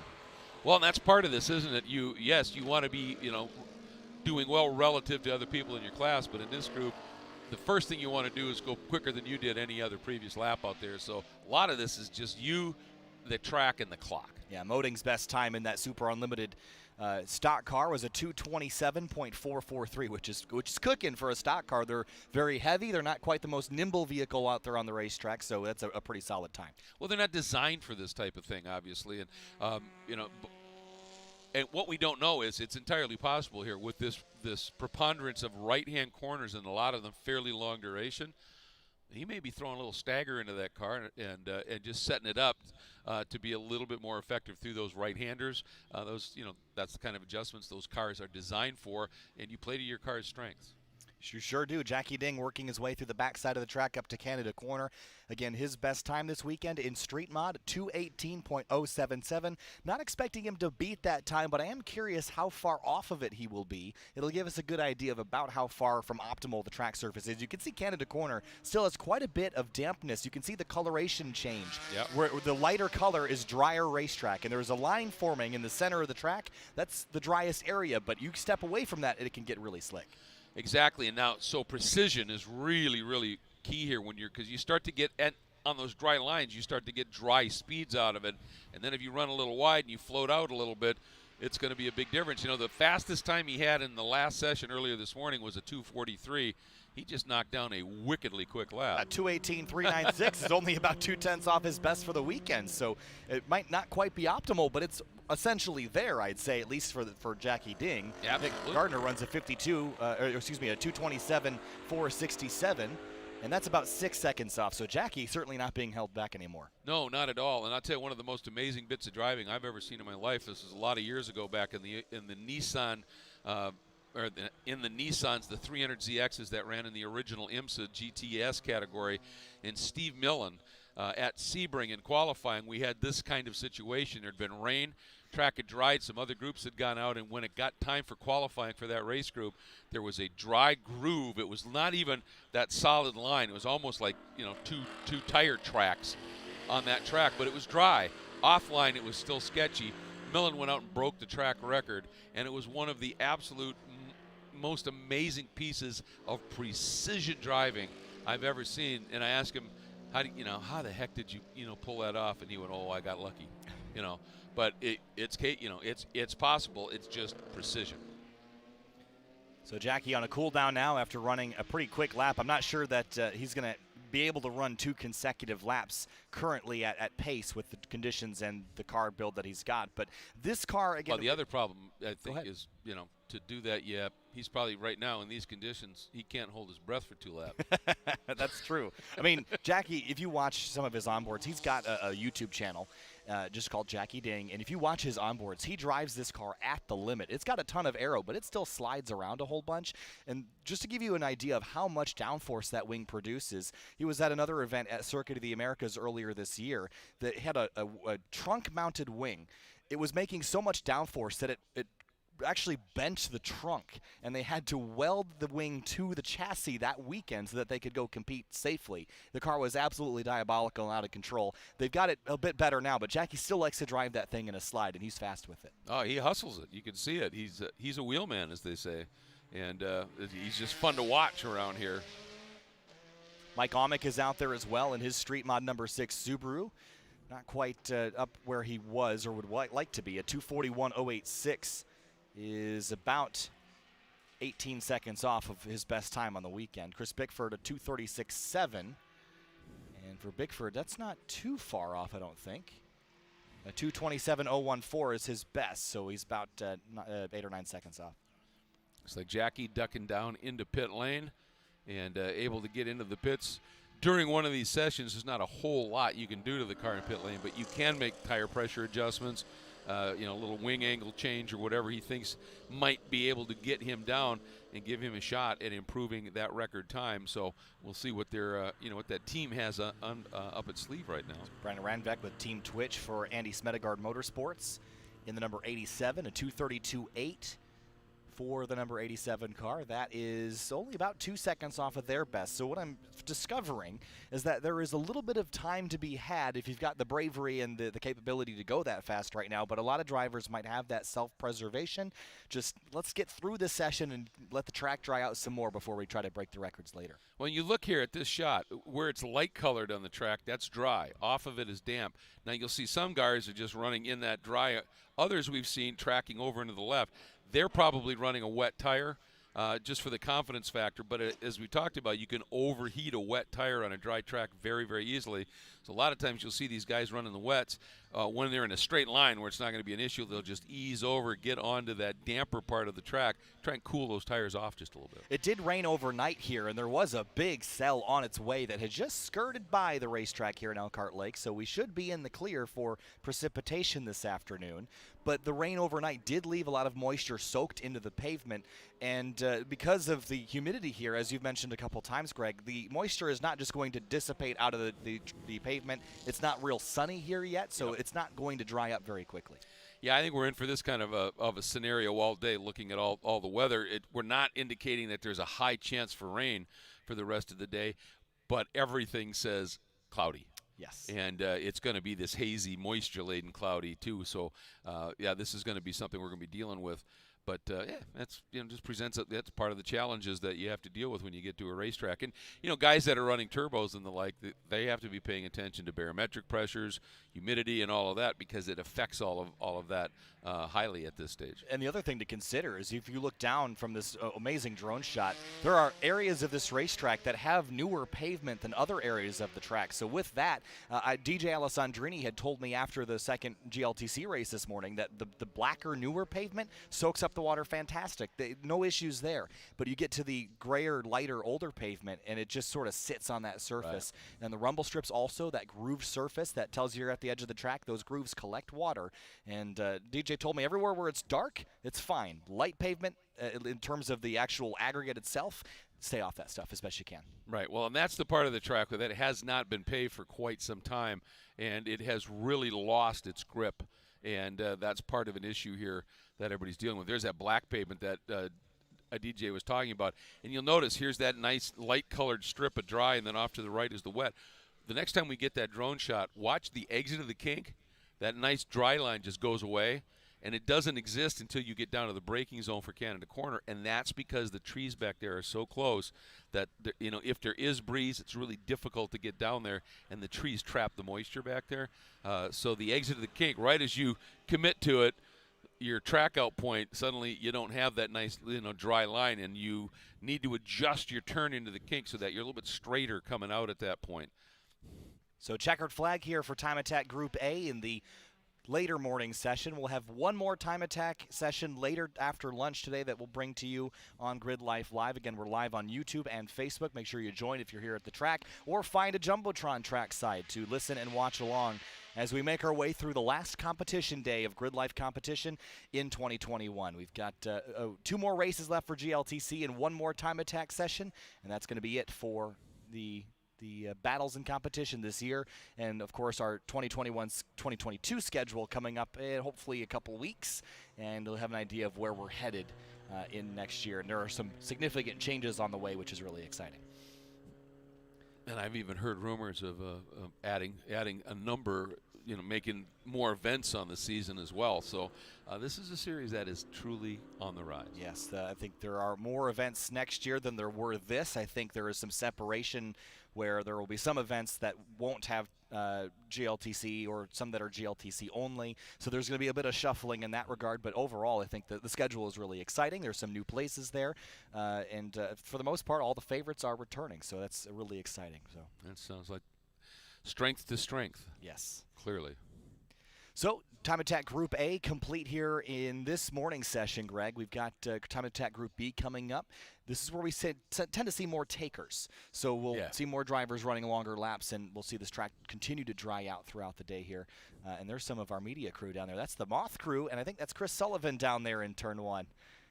Just hanging out, grabbing some sick video and footage for us. So hi, guys. They probably aren't paying attention, but not a lot of PA back in that. In that spot. Oh, there he goes. There's Matt giving us the bob and weave there. Oh, there's flossing happening down there too. All right. Great. It's lovely. Thanks, guys. Got him grooving.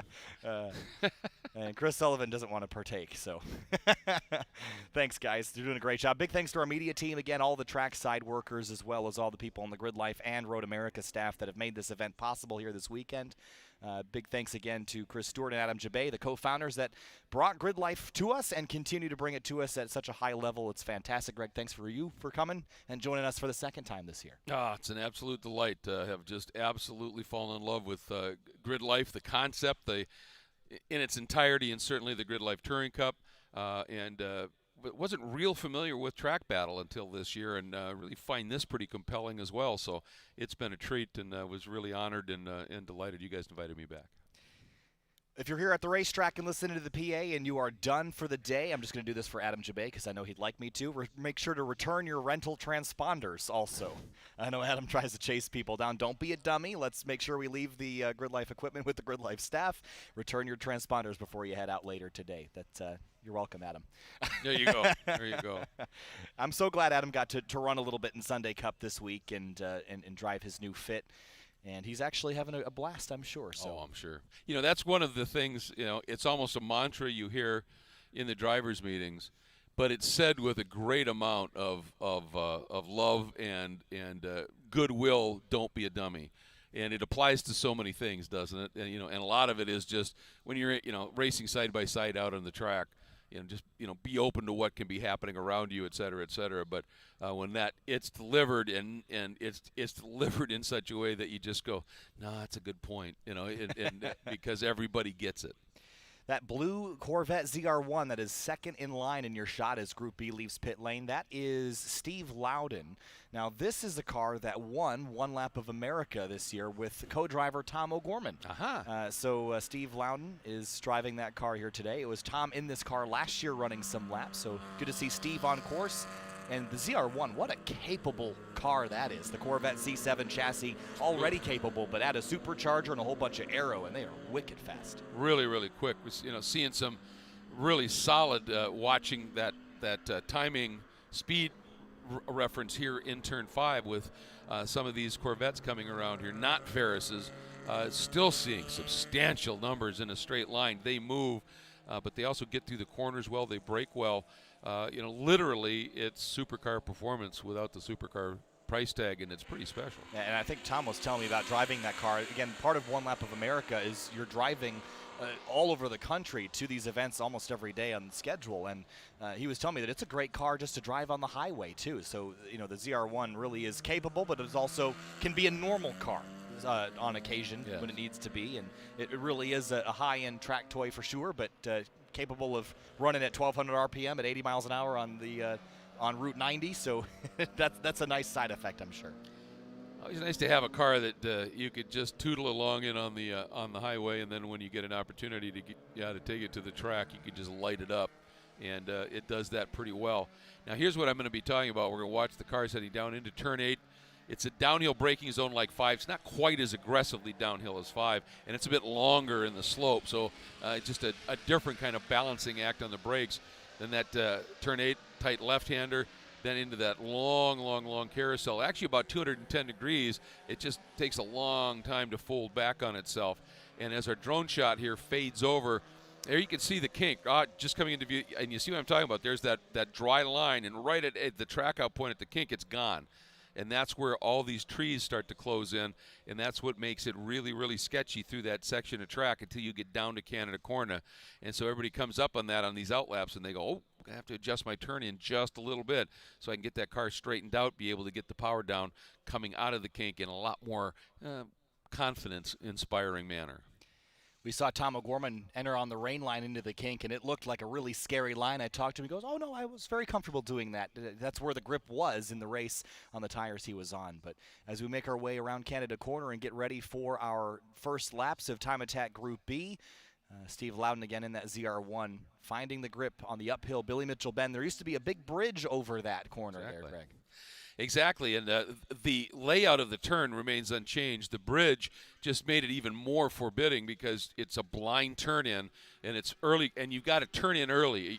Everything that your visual picture tells you, you ignore because your visual picture says go in late apex, and if you do that, you're slow. So you turn in early, and when that bridge was there, you'd literally think, if I blow this, I'm gonna hit that bridge abutment on the exit. But it's a blind in, and when you exit, if you've really pushed the envelope, there's the access road that cuts across from turn 5, and your right side tires will just nick the grass, and you'll run onto that access road, get your grip back, and then swing back and set up for turn 14. It's as I said, it's one of my commitment meters here at this track, and when you run it and you get it right, it's exhilarating, and a big grin appears.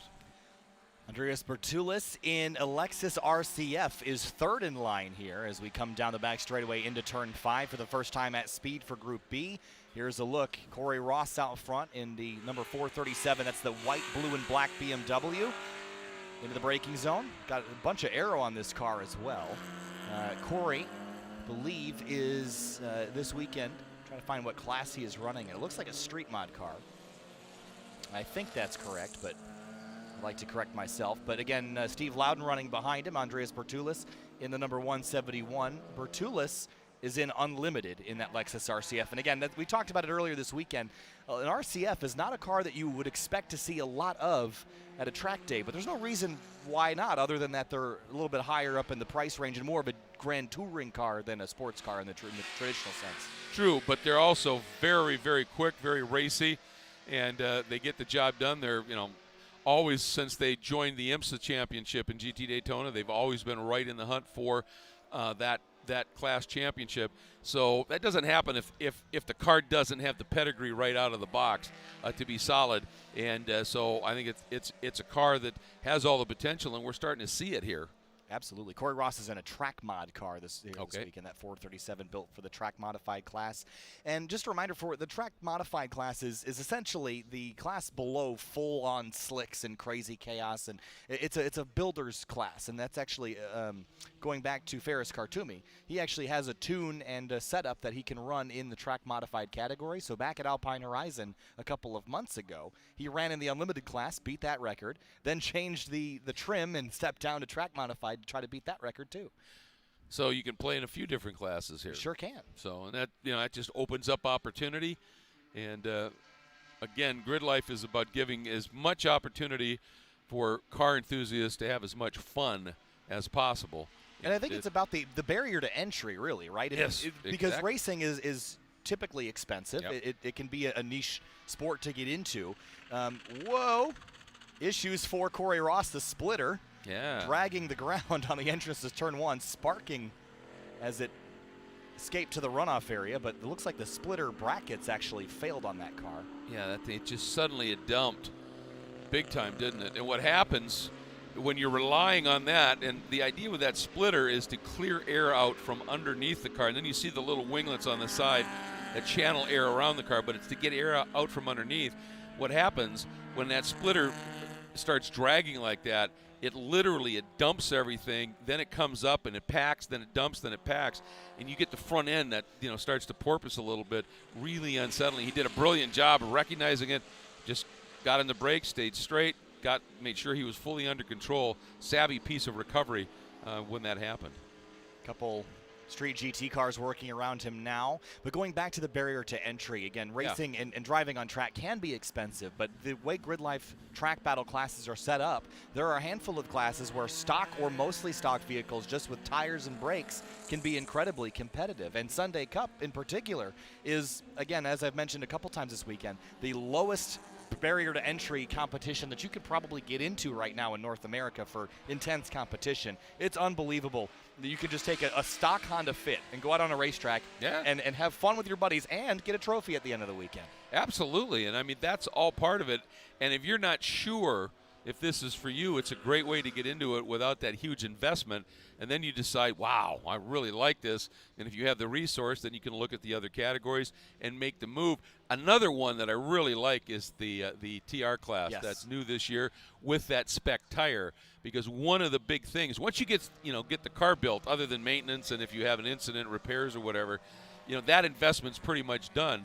So now tires can become a big part of your spend every weekend.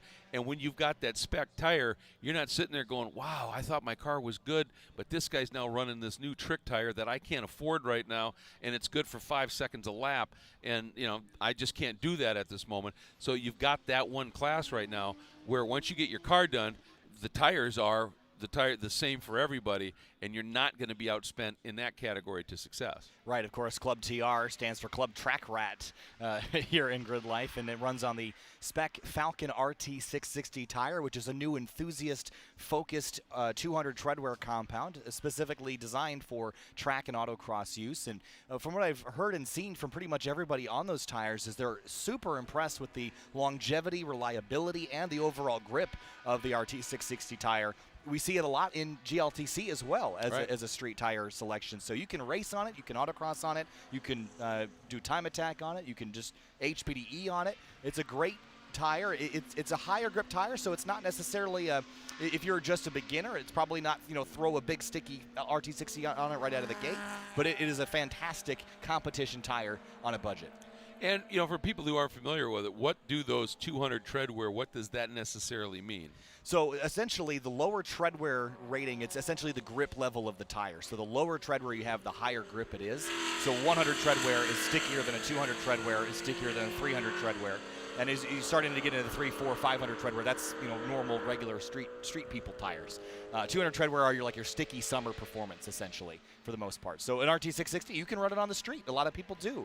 And there's also a similar tire called the RT615 that is extremely popular as a street tire. It's a little bit less aggressive and has a bit more reliability, more longevity, and that's another very popular tire out of the Falken camp.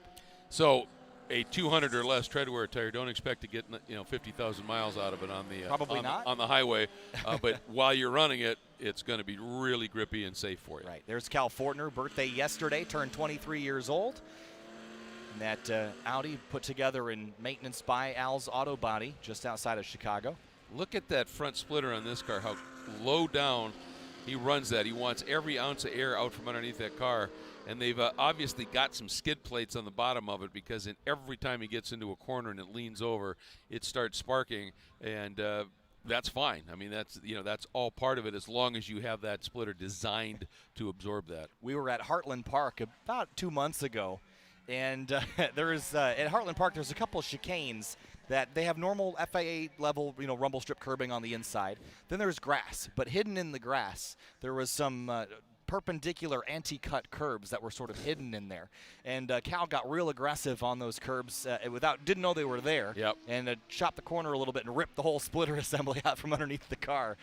They put that back together, but that was an experience in I guess the interior track limits of a racetrack. But sometimes especially in an all-wheel drive car, that tends to understeer a little bit. You've got to really point the car in and hug those insides of the corner. So you got to get aggressive with the track limits sometimes. You do. But when you're running a car that low, so whether it's the splitter, and you've got rake in the car, and by rake I mean that the nose is down and the back's up a little bit, so that splitter's right on the deck. Or if you've just got a car that is really low to the ground, you need to be sometimes a little careful, especially if you're running a little softer setup when you get up on curbs, and make sure you don't get on them aggressively, because a lot of curbs are what we call graduated, where the farther you get on the curb, the rougher and higher that curb gets, and it can rip little bits and pieces off if you get up on top of it too much. And today, obviously, I would think most everybody, compared to what they ran in their dry sessions yesterday, they will have softened the car up just a little bit. By that you mean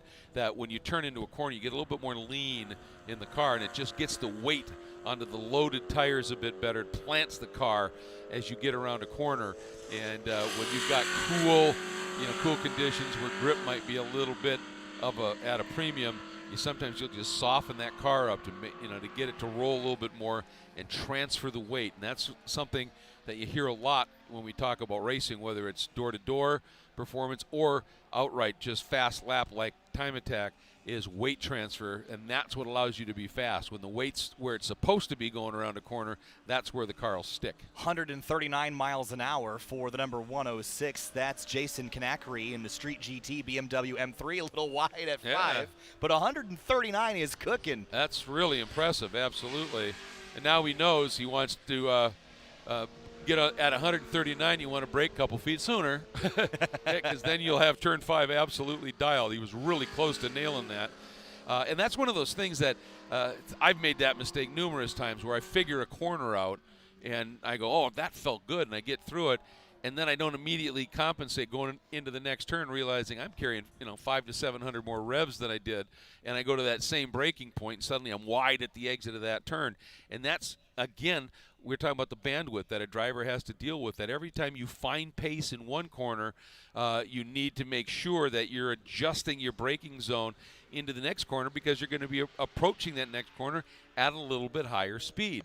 And that's where learning momentum, how to drive momentum cars, and carrying speed through a corner, because the more speed you can exit a corner with, you get to your terminal velocity, if that straight's long enough for you to get there, or your terminal gear velocity, and you're just carrying all of that speed to the next corner, and then you have to adjust your braking point for that next corner, and if you float speed better through there than you did, it just compounds itself all the way around. And if you can string a bunch of those together, that's how you suddenly see a big drop in your lap time from one lap to the next. For sure. There's Brad Riemann in the Focus RS as he heads down the hill into turn 5. Look at the leaves scattering here in the midst of autumn here in Elkhart Lake, Wisconsin. Looks like Brad's going to pull off. Steve Loudon to the top of the board here in Group B as the checkered flag flies. 233.604 for Steve. That's about a second shy of his best this weekend. And there is the Club TR leader, Ryan Seiler, in the number 255 Honda S2000. Seiler at a 237.1. And that is also about a second shy of his best. It's a 236.0. He leads in Club TR, and I think he should walk away as the champion if he keeps this lead, finishing things off here this weekend, because his two championship rivals are not here. And that's a biggie, obviously, is the consistency of the championship. And it might bear repeating again to explain to people who might just be tuning in today, the point structure in time attack. Due to the unique nature of time attack, you would imagine the point structure would have to be unique as well. Right. It's essentially the fastest driver in the weekend in each time attack class will receive 100 points, and every 10th of a second you are off of that fast time is 1 point less. So if you're a 10th of a second off the fastest time, you have 99 points, 98, so on and so forth. Every 10th you're down. So it ends up being pretty close sometimes, and sometimes one driver will come and lay a crazy time on the table and get a whole bunch of points out of it. But Ryan Seiler, I think, is second in the Club TR points coming into the weekend, but unfortunately Ben Thorne could not be here this weekend. Got a pretty severe case of COVID. He's in good spirits, but unfortunately is hospitalized at the moment, so wishing the best for you, Ben, and hoping you a speedy recovery and get back here at the racetrack and joining us. But that's the conclusion of Group B here in Time Attack. Group C coming up, and then we have GLTC Race 3 on the docket as well. I just love how these days come at you here. Just great activity, always out on the track. And, when you first get exposed to time attack, obviously the Group A class with the really fast stuff is what's eye-catching. but then you start to get involved in it a little bit. And one of my favorite groups now is Group C, and it's because of the Sunday Cup cars that get out there and are just flogging it around this track and doing an absolutely great job, to be sure, in those little high-performance machines, putting down some really fun laps and running incredibly close. That's the other part of it, because the cars themselves are so close. If the Sunday Cup, if you're trying to figure it out, we're talking Honda Fits, that sort of thing, the Ford Fiestas, and the closest comparison would be, say, if you're an SCCA NASA fan, knowledgeable, they're B-Spec, those types of cars, and not a lot of power, and they don't run the big fat wheels and tires, but what they are is really closely packed and put on one heck of a show. Sure did. We just got a big gust of wind in here. Almost blew our backdrop down behind us. So we got Eric helping us out. And big thanks again to all the stream team. All around the racetrack, we've got a handful of cameras and drone pilots. And there he is. He's in the shot now. But great thanks to everybody who's on the team making this production happen. It really is top-notch, top-level production here. Well, look at our guys around. Look at the shots of the beautiful leaves falling around that's over in Turn 1. Just a gorgeous sight to see around this 4-mile racetrack. I love the name, Elkhart Color Classic. And this time of year, it is exactly that. And you can see the breeze picking up a little bit now, and it just blows those leaves around. It is about as, this is the definitive autumnal season here. It's absolutely beautiful. And like I said, we're very close to Lake Michigan itself. And if you head up north and then just bend a little bit east, you end up in Door County, which is just north and east of Green Bay. And it's basically, when you look at Wisconsin, and it's the thumb, if you will, and it goes up, and it's almost like suddenly you're in, the coast of northern Maine. And it is just delightful, and there's just so much to offer here. So Group C now rolling on the racetrack to get prepped for our final morning time attack session. Then we'll have GLTC Race 3 followed by a lunch break. We'll be back for some more action this afternoon. And the first car on track is Clay Davidson in the number 575 Street Mod Ford Mustang. I saw him with the transmission out of that car yesterday in the paddock, so I'm sure he's had to do some work on it. But looks good now as he rolls out and onto the racetrack at speed for the last morning session here at Road America.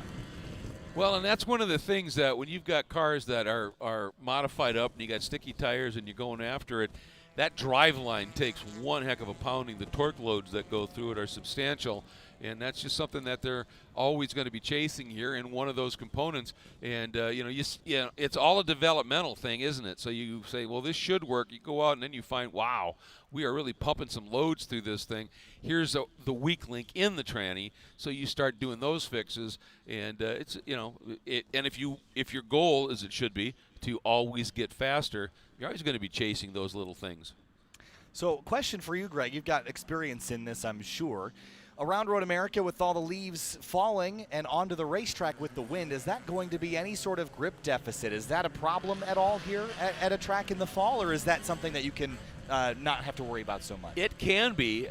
Part of it isn't so bad if the track is essentially dry, because the cars come by and the heat in their tires really isn't a big deal, and it'll a lot of times the traffic just sort of blows the leaves clear and they swirl around. It's not a big deal. But when the track is wet or at least a bit damp, then you get the leaves that come down and they stick, and they're saturated as well because it's wet, and then they can become a problem. And we will see that.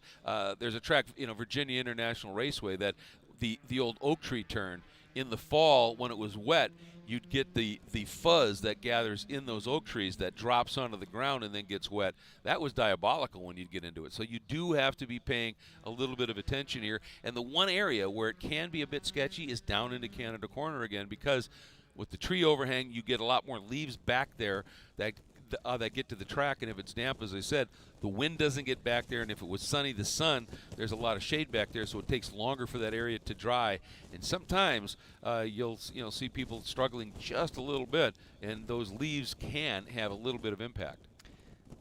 As we wait for the Group C cars to roll back around, just reading some of the comments on our YouTube live chat. Again, join the conversation and hang out here with us. A couple people mentioning that it's like the real-world version of Gran Turismo or Forza Horizon. If you're familiar with those games, Forza Horizon's like this, basically this festival game where you drive around and drive your cool cars and build cars and race cars, and that's what Grid Life is in real life. And I think that comparison really struck me because it is about the most accurate way to describe Grid Life and the festivals especially. Yes, it feels like yes. a Forza Horizon event. It's really, really cool. Yeah, I like that real life video game. And one of the things that you love about this is we were talking about it in the previous session, is this car coming up the hill. That's a relatively old Mustang, but you can take it, you can tweak it, you can work on it, and bring it out here and run. So you don't have to have the latest, greatest stuff, but you do need to have the desire and the ability to tinker and engineer a little bit and say, okay, what can I do to make this faster? Yeah, and of course, Clay Davidson, again, one of the advantages to the older cars that, we talk about the disadvantages of the old cars all the time, and that, how much work you have to do to make them drive like a newer car, which sometimes you still can't bridge that gap. One of the things that's nice is that they're a lot easier to work on. Yeah, bingo. I was just thinking that. Right? So, doing brakes, doing transmissions, it's all simple and easy to access, and that's really the real advantage of an older chassis. Absolutely. On these newer cars, you open the hood and you look and you just go, yeah, I have no clue even what I'm looking at, let alone where to begin.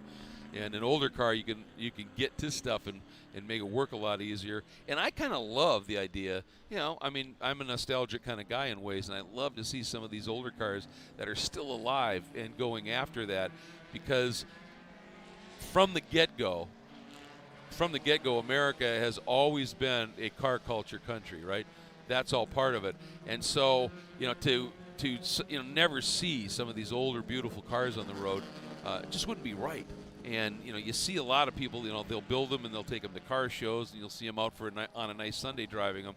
But to see them come on the track and run in anger, you can go to a vintage race, you'll see a lot of older cars that are just kind of out there taking it easy. Here they come out and they are on it. They are driving those things in anger, and it's a beautiful thing. Let me tell you, we are here at the racetrack. We're sitting just on the outside of turn 5, and sometimes you hear a lockup or a spin or something. It is a jarring sound to happen right over your shoulder every time it happens. It's like it's happening in your backyard. But yeah, that loud protest as a car locks up big time, and it's kind of like. It's really it's a unique place because we're stationed down here in turn 5, in a tent, and I like being outside and being able to feel and experience the conditions that the drivers are in, because it's all too easy to end up in a building and have no concept of what the outside feels like, what the outside wind and the conditions are, and to be separated away. There's a TV lot here at Road America that's like a mile away from the racetrack, I'm sure, as you know, Greg. And if you're living over there in TV land all week, you don't even see the racetrack. So it's so nice to be in it. Yes. In one of the most beautiful corners of the racetrack as well. Well, and it's nice for us because like you said, we're very aware of what the conditions are, but it's nice when we're off air for a minute or two to just pop out. We go, it's a short walk. We're standing right at the fence overlooking turn 5 and watch and see what the cars are doing, how they're handling the turn, what's the grip level like right now. So it's really, really nice. And quite frankly, you get the car sounds through the microphones on the track cameras, but they have that soundtrack playing for real right behind you here. When you're car guys, and I think we are, it just keeps you smiling. It does, and all the different engines and sounds that really accentuate the diversity of our time attack and our GLTC classes. Rolling through, there's the 726. That's Jacob Abbott, the Abbott Auto Performance Subaru. And Jacob helped me big time earlier this year. I have a Scion FRS, and one of the common failures on those cars is the coil packs, which are right near the exhaust headers. So when you track your car and you don't foil wrap those coil packs, the headers can heat those up and cause them to start failing. And I went to Jacob because he's got a Subaru performance shop, Abbott Performance, and I needed some help installing it because I didn't know what I was doing. And he was he dropped everything he was doing, and in 10 minutes he had me sorted, put my new coil pack in, and sent me on my way. That's it. That's the kind of people that are here running in Grid Life. They are very much, I want to go out, I want to be fast, I want to do this, I want to do that. But they are also absolutely willing to say, what do you need?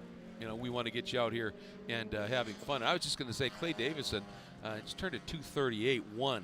That is not too shabby here, and really starting to show that there's speed in this track now. Yeah, it's about 6 seconds off his best this weekend, but it's not slow by any stretch.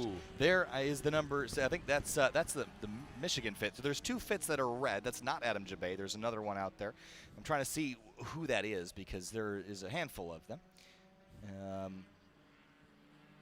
Trying to see who it could be. The 679. I think it's the 600. Yes, I think you're absolutely right. It's Dalton Klein in that car here this weekend. And there's the 679. Who is that? And there's so many fits here this weekend, Greg. It's hard to keep up. Or is that the same car?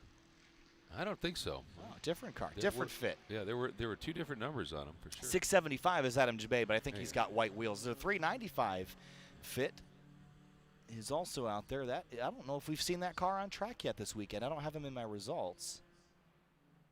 Oh, yes, I do. It's Michael Smith. And he is currently 2nd in Sunday Cup as it stands. So he is up there in the mix now with a 301.865 right behind the Hard Times Racing fit. So still a 10th between those two. And I'm hoping that they get the track dried out a little bit more because I really want to see one of those fits go sub 3 minutes. Yes, yeah. Well, and the thing is if the track is dry right now, we got it's still cool out there, a lot of humidity in the air. Engines really like that.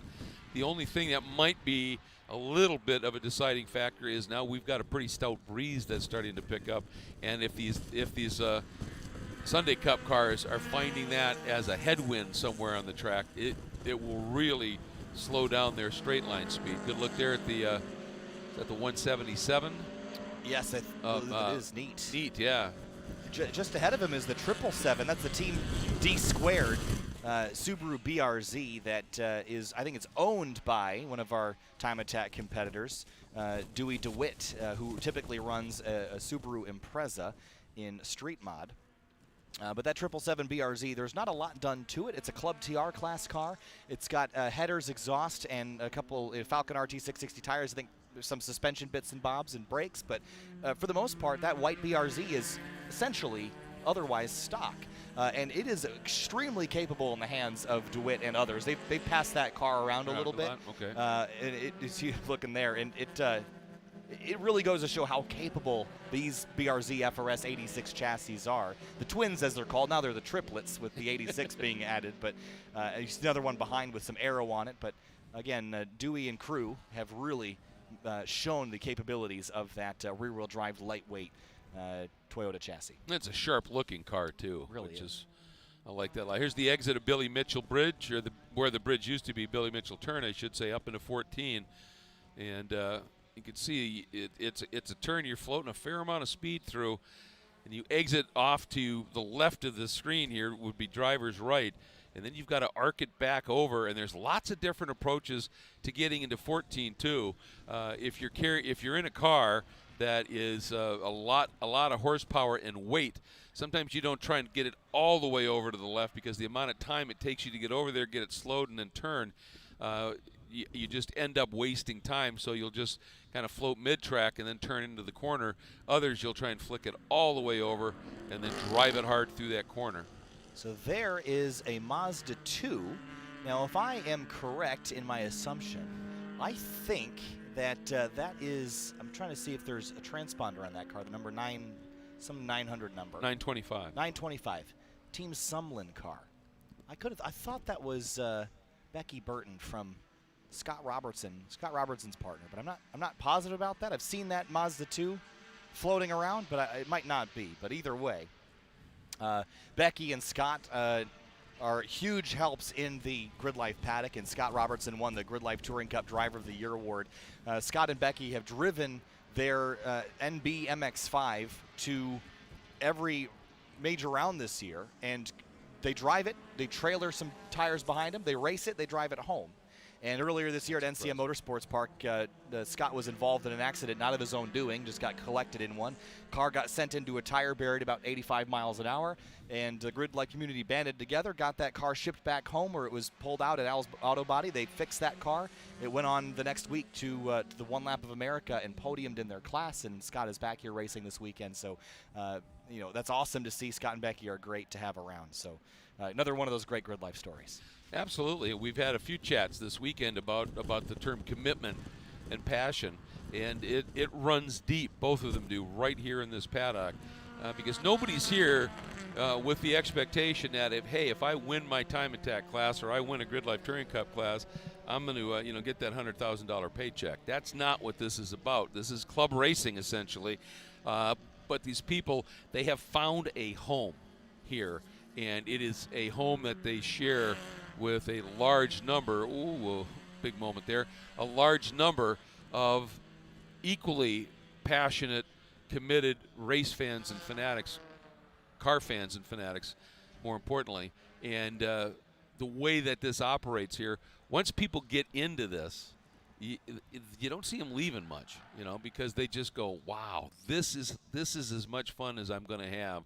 And the organizers make sure that happens. That is their MO, The whole idea is to have fun, and I think Chris Stewart puts it, high fives and hugs. That's the atmosphere around here. That's what we want to keep it. And yes, there's competition, and it gets intense, and it gets sometimes over the top. But at the end of the day, if you can't share a beer with the guy you just beat or got beaten by, then I think maybe GRIDLIFE isn't your paddock. This is the place for everyone to compete and hang out at the end of the day. Exactly. And I mean, how many times have we seen somebody who sets their car aside, working on their car, and goes over and helps a driver who, if they get that car fixed, likely will beat that person, given the opportunity. And there's still no question about it. It's just how this paddock works. It's just a big family. Absolutely. So we should get the checkered flag here in Time Attack Group C here shortly. Coming up next is GRIDLIFE Touring Cup race number 3. So if you're trackside, find a Jumbotron and get set up, find a grandstand, get some food or drink, and get ready for a show in our third of 4 races here this weekend. Looks like we're still green on Time Attack Group C, so finishing up here shortly. But 11:30 is the time. About 10 minutes from now, GLTC race number 3. Clay Davidson on the top right now at a 2:34.409. Hoffman in the number 145, second at a 39.1. Butler, Halka, and Tylus, the rest of your top 5 here in Group C of Time Attack.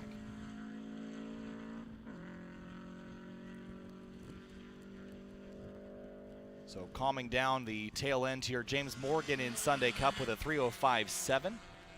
And looking around to see if any of our fits have gone any faster. And it looks like the Hard Times Racing fit has done a 3:03.3, which is just off of their best so far this weekend. The 3:95 of Michael Smith is the fastest Sunday Cup car right now. He's a second off. And is a second off of his best. So it is still the Hard Times Racing fit out front in Sunday Cup, but I can't wait for this last Time Attack session. That's going to be a battle to watch in Group C for sure. And the Team D squared BRZ up to 6th overall, a 2:46.0. Lee Part in the number 203, a 250.4. Again, not a lot of drivers breaking their records here. 3:01.7 for the Hard Times Racing fit. So again, not quite there, but they're close. Well, actually, you know what? 3:01.786. Oh, that is quicker. So the Hard Times Racing fit is a little bit faster than his own best time. It was previously a 3:01.795. Now it's a 3:01.786. So just about 100th of a second pickup. That's phenomenal. Be able to get it done in these conditions. And just by 100th. I mean, break that down per corner. That's only a couple thousandths per corner that he picked up, but just enough. The 3:01.786 now the fastest Sunday Cup time that we have seen. And again, I think that's been a track record so far.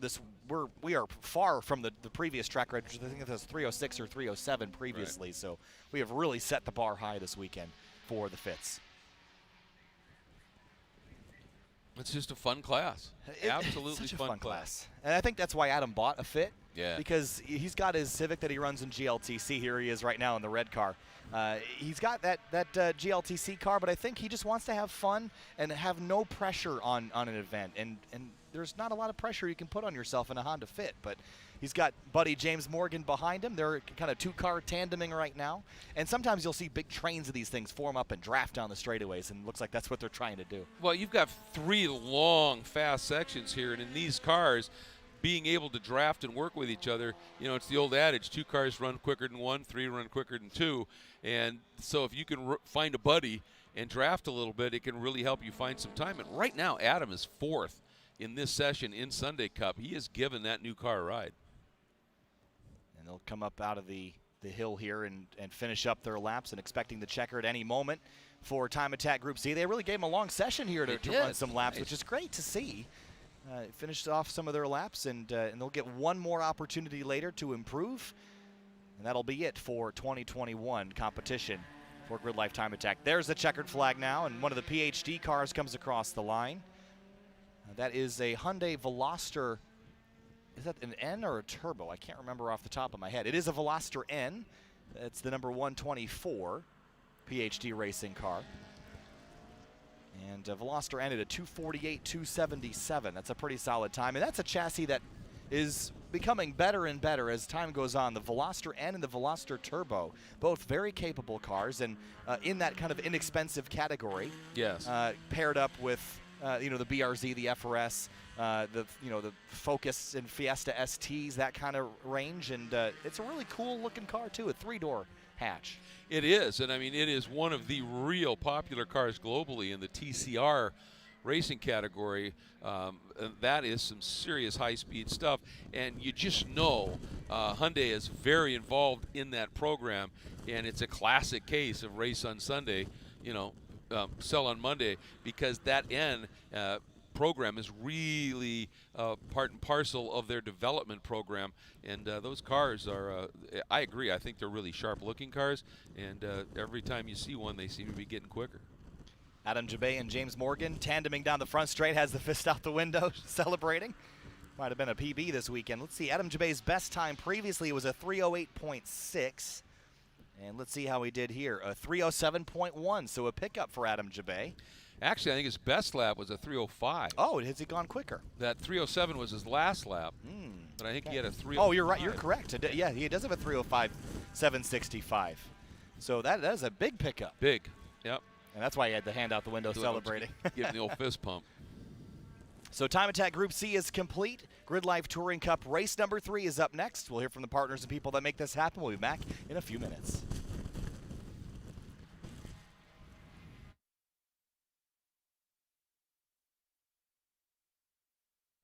GridLife Time Attack is brought to you by Falken Tire, competition-proven performance.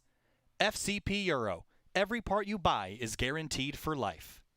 303 Performance, premium protectants and cleaners exceeding expectations since 1980. STA-BIL, ready, willing, STA-BIL. MOMO, the official safety and wheel partner of GridLife. And by HP Tuners. HP Tuners, connect, read, edit, write, drive.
We've been powering the American road since before it was paved. Our first breakthrough in motor oil was introducing it. And we've been reinventing it ever since.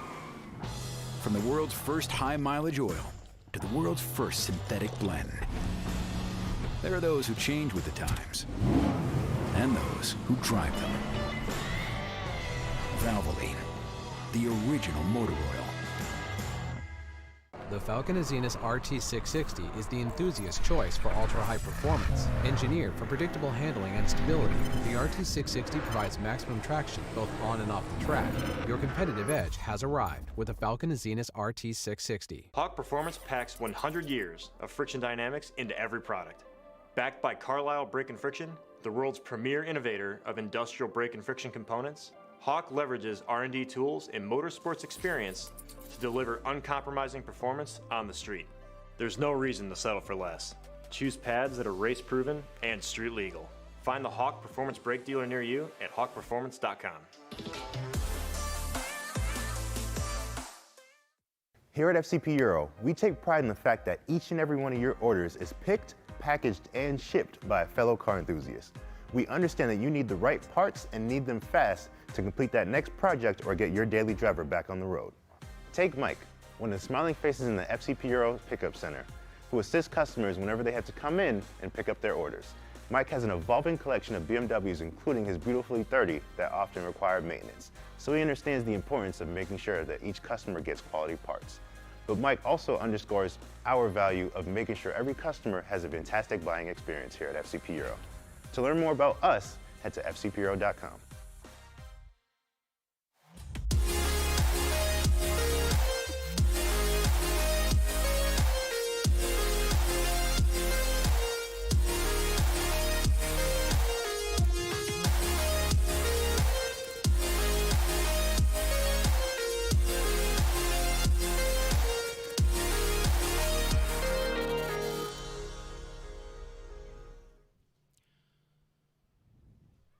After 37 races in the GRIDLIFE Touring Cup for 2021, the number 2 takes on great prominence.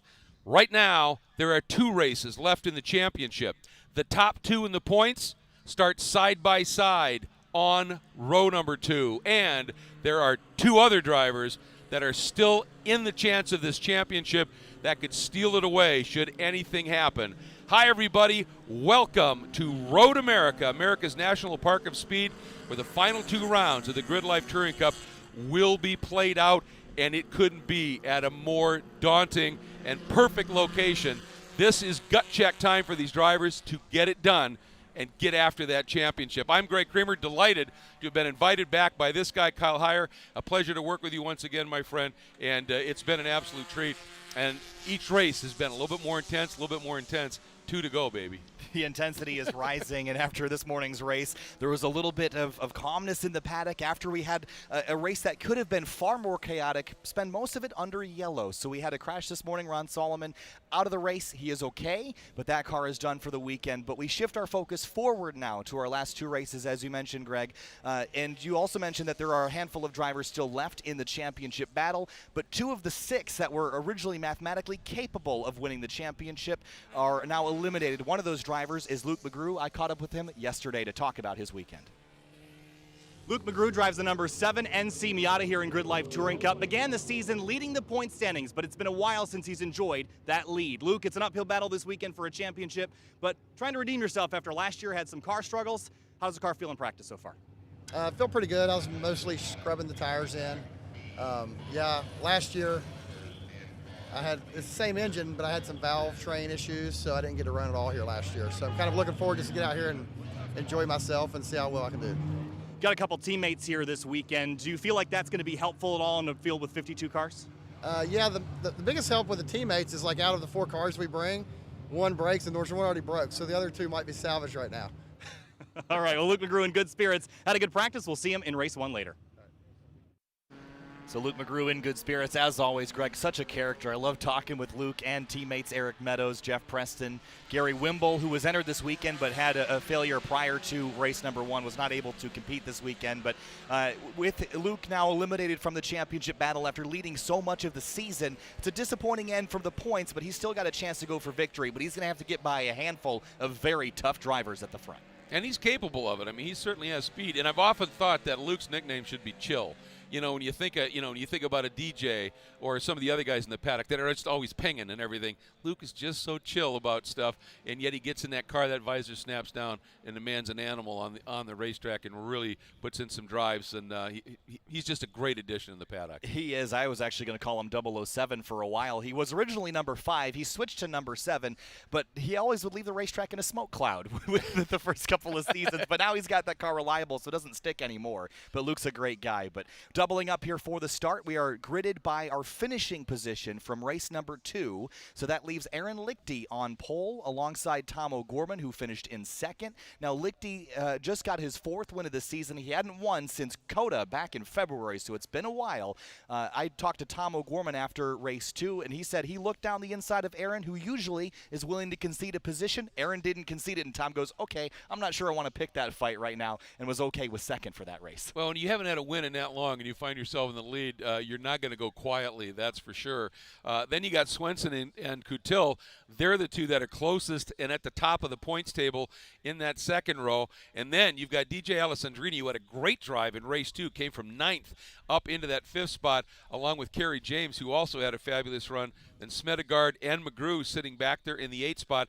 And in a series where a lot of the coverage is drone shots, I said it at Mid-Ohio, Luke became one of my all-time favorites because of that massive number 7 on the roof. It is really handy. I want to make that a requirement going forward. Absolutely. It's lovely. It's easy to spot Luke and a handful of others. I think the Performance Euroworks cars, Ryan Upham and Louis Chatroop have a big PE on the roof for the Performance Euroworks team, so that's also very helpful. But the field now streaming up through Billy Mitchell Bend. The gap in the points between the purple Corvette and the gray, white, and red EG Hybrid Racing Civic is 13 points. So if Jeremy finishes and wins this race and Eric finishes 4th, that gap would only be 4 points heading into the last race. So there's a lot on the line as we come out of turn 14 and head up the hill. It is indeed. And the guy to keep your eye on is Justin Kelly, starting back in 16th. He was buried in the pack before that the previous race started. Had a great charge up through the field, and we're going to be keeping our eye on him. Pace car is in. They're coming to the green. 50 cars strong here again at Road America. The finale for GridLife Touring Cup is later today, but right now it's the penultimate race of the season. A 50-car field at America's National Park of Speed. Side by side for the start, green flag flies, and we're racing at Road America. Tom O'Gorman and Aaron Lichty side by side, S2000 versus Porsche Cayman, Corvette in line behind, giving him a push. And Swenson is really going to want to try and give Aaron that little bit of an aero nudge here to get him up and alongside O'Gorman and sweep the outside. Lichty's going to make the move. Swenson not quite able to do it. O'Gorman keeps that fender down to the inside. He may be in good shape down into turn 3. Lovely start.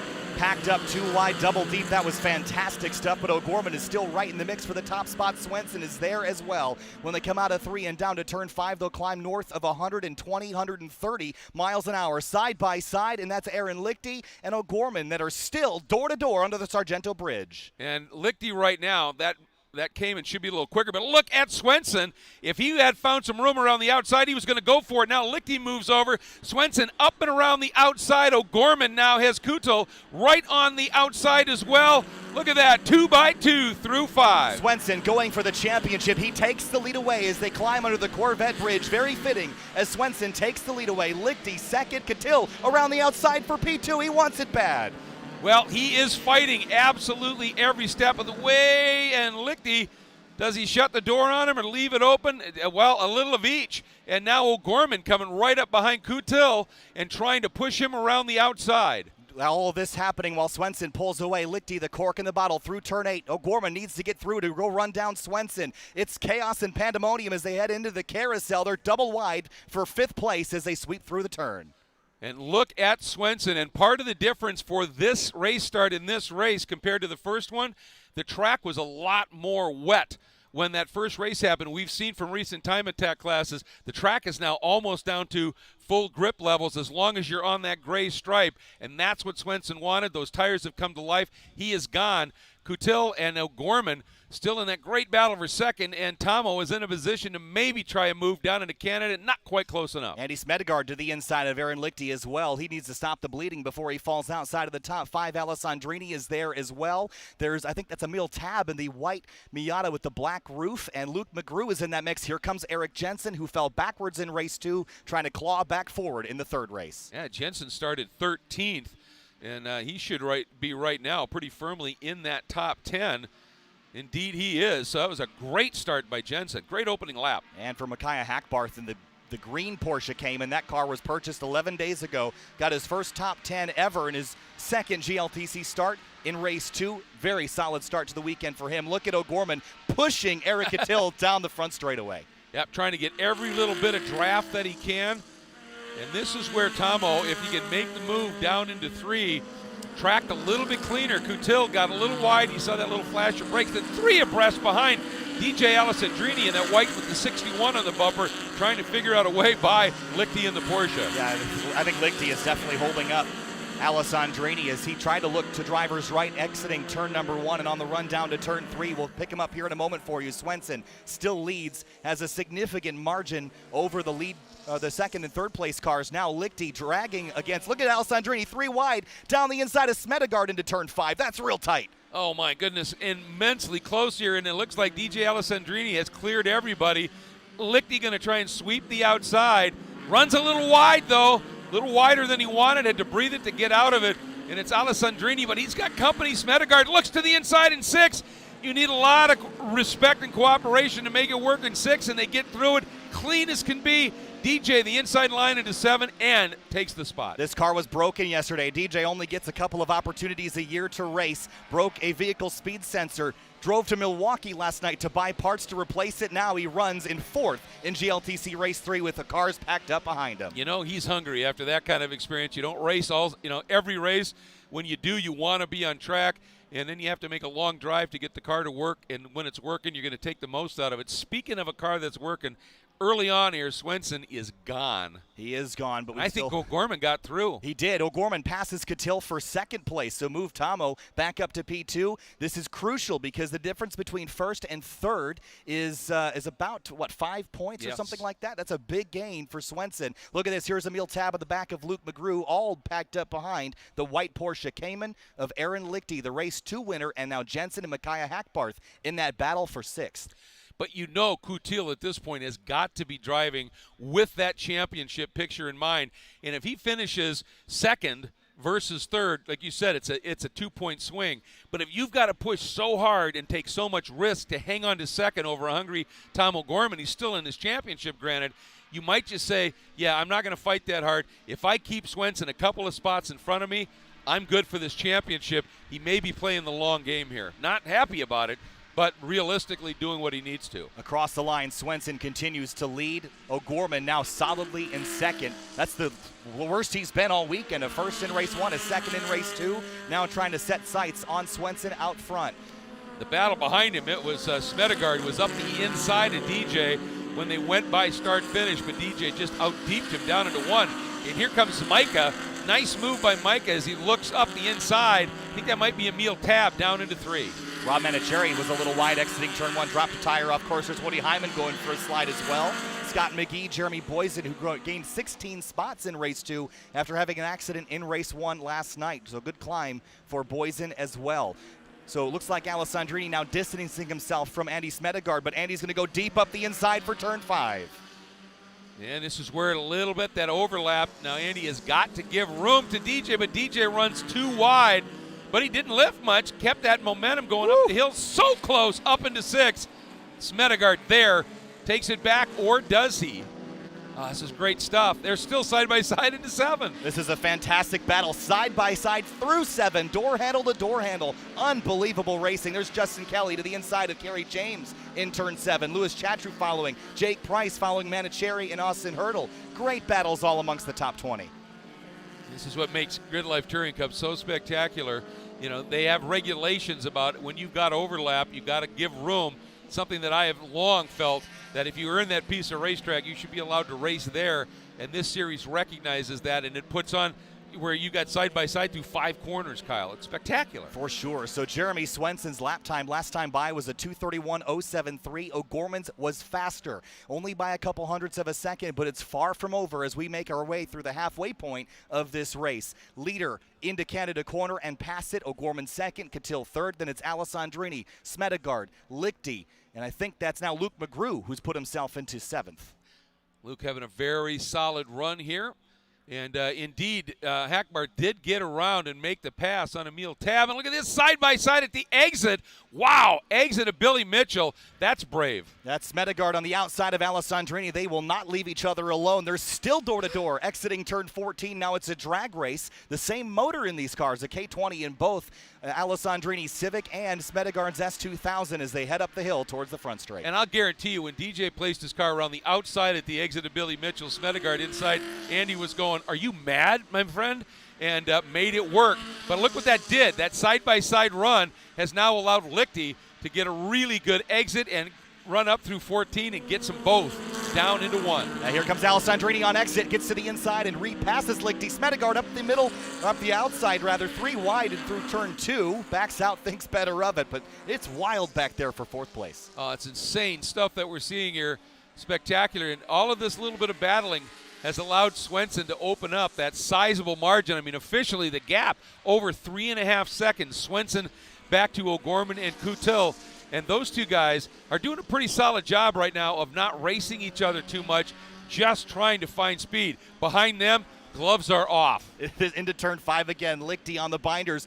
Alessandrini goes for the corner, leaves some room for Lichty. Smedegard wide onto the curbing. Here comes McGrew into the mix. 4, 5, 6, 7 car battle for 4th place. Well, I'll tell you what, Jensen has come alive here and is working over. Woo. Did he get him? He did. He got through on Hackbarth.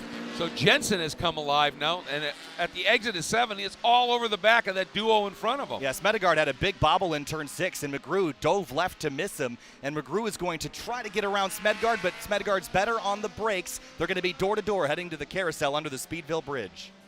And if Jensen can stay close enough, that big V8 in the front of that machine will pay dividends here down through the kink and into the run to Canada corner.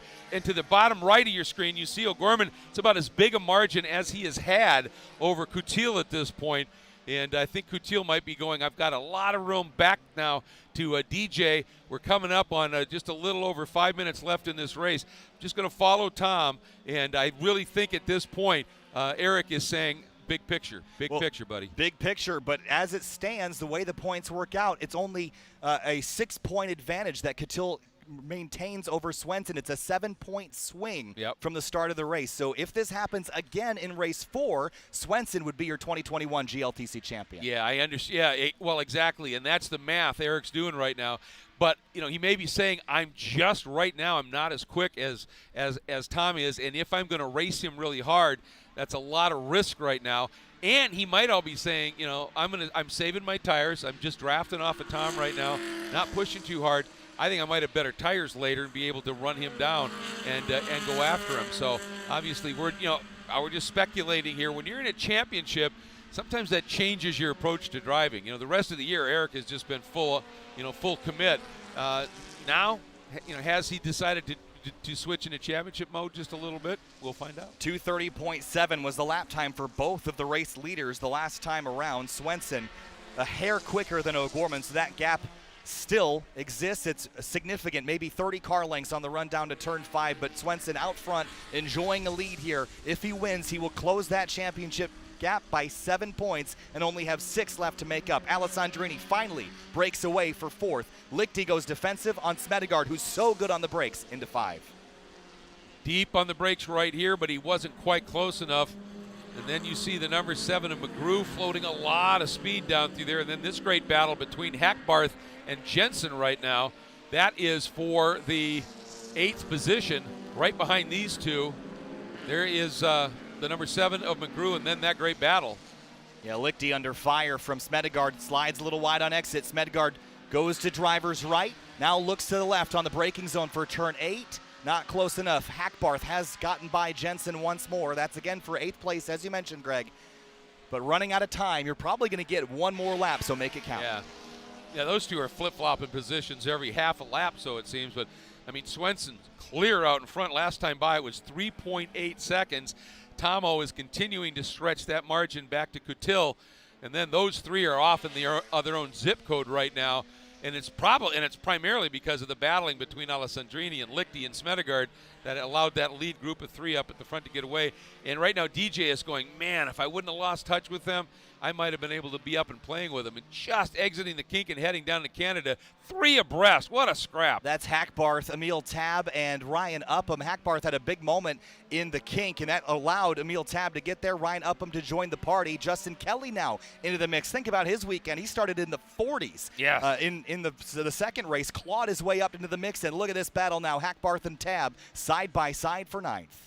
Tell you, Hackbarth is mighty impressive in his first weekend of racing in a bright new car. And you can't see it with the mist in the background, but there's a white flag flying last lap. 4 miles left for Jeremy Swenson.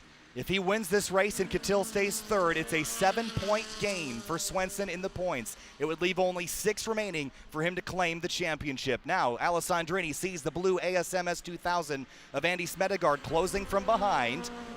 Alessandrini worked so hard last night to get the top 5 this morning and will need to defend it from 2, maybe make that 3 drivers with Luke McGrew in there on this final lap. Well, halfway through that last lap, DJ had a pretty sizable margin back to that group. I don't know whether he had a moment or whether Smedegaard just really laid down a series of corners, but suddenly that margin has disappeared between DJ and Smedegaard as we watch Coutil dropping down into turn 5 and watching for this great battle, and it's on once again. Here comes Smedegaard to the tailpipes of that 2006 Honda Civic SI into turn 5. Aaron Lichty on the binders hard behind him. He's got Luke McGrew that he's defending from.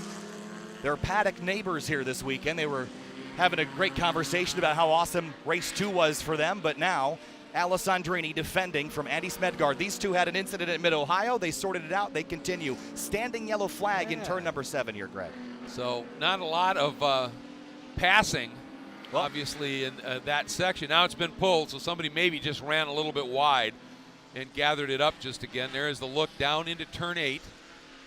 Yeah, Swenson's already to the kink, so he still has a sizable advantage, and his pace has not fallen off. This is not what Eric Coutil wants to see. No, it's a big, I think, everybody thought that if he went out, Swenson I'm talking about, went out this hard this early, that he'd fade back a little bit, and he just continues to clock off the laps. I mean, his last lap was a 2:30.6. O'Gorman's was a 2:30.7, his personal best. But still, and again, Swenson a 10th quicker than everybody else. Tom O'Gorman's slow and drops out of second place. O'Gorman's got a problem, so Coutil gets promoted to second into Canada corner on the final lap of the race. So O'Gorman with a big slowdown. So for Jeremy Swenson, he will climb up out of turn 14. He has done his part and closed the gap to Eric Coutil, and Jeremy Swenson will win race number 3 here at Road America. But Tom O'Gorman, slow and will drop down the order. Eric Coutil will come home in second, and with that change, with O'Gorman falling out of it, it's still a 9-point advantage now for Coutil in the championship. And I'll tell you, I'm sure Swenson, was thinking about it and said, look, I've got this narrowed down to 6, and then it's, oh, no, it's not actually. It's still 9.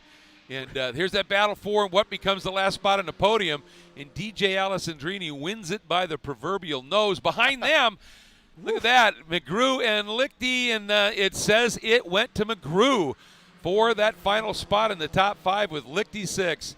And then Jensen, what a run for Jensen. Up and well into that top 10. How about almost top 5? The gap for 5th place, McGrew got it by 100th of a second at the line. It was 93 thousandths between Alessandrini and Smedegaard for position. So some great last lap battles coming to the line. 28 thousandths for 16th. Rob Manicherry and Jake Jornstad battling there. Well, with the length of this front straight here, unlike a lot of tracks where you come out of the last turn and the finish line's pretty much there, here there is plenty of room in that uphill to get a draft, get a tow, make something happen, and you tend to have lots of photo finishes here at Road America if you're close in that last lap. But what a statement by Swenson. Jeremy Swenson needs to win race 4. That's what I'm going to say right now. I think with how consistent Cattill's been, Swenson needs to win race 4. His fate is left up to Eric Cattill and where Eric finishes. Eric will need to finish at least 4th or worse to lose the championship. So let's run through that scenario right now. If Eric Cattill finishes 4th, let's make this again. Yes, so Cattill must finish 4th or worse for Jeremy Swenson to win the championship. That is only if Swenson wins race 4. Well, and you said now it's 9 points? It is, the gap now is 9 points after 21 points for second place, 25 to win. Okay. And if it's a tiebreaker, it goes to, because if it goes to wins, it goes to wins. It is Swenson. Wow. Wow. So that's, if we do the math, if Swenson wins the race and Cattill finishes 4th, they will tie. And then Swenson becomes champ. And then Swenson becomes champion. Wow. Going to get more exciting. And after, I mean, basically, you're going into the 39th and final race. That's 38 races, and the points margin is 9 for the championship. Doesn't get a whole lot closer. It doesn't get a whole lot closer than that. And what battles we saw inside the top 5, outside the top 10. There were some great battles there. Andy Smedegard, Aaron Lichty, Luke McGrew, DJ Alessandrini. Clean, fair, fun racing. That's what GLTC is all about. Yep, and that rule about if a guy's got overlap, he's earned that piece of racetrack. It promotes this fabulous type of racing where you're side by side, by side, by side, by side.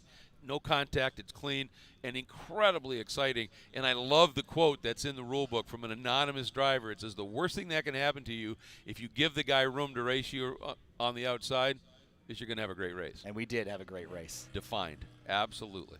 So wow. GLTC race number 3 is complete. There is one more race remaining in the 2021 season. It's coming up later this afternoon.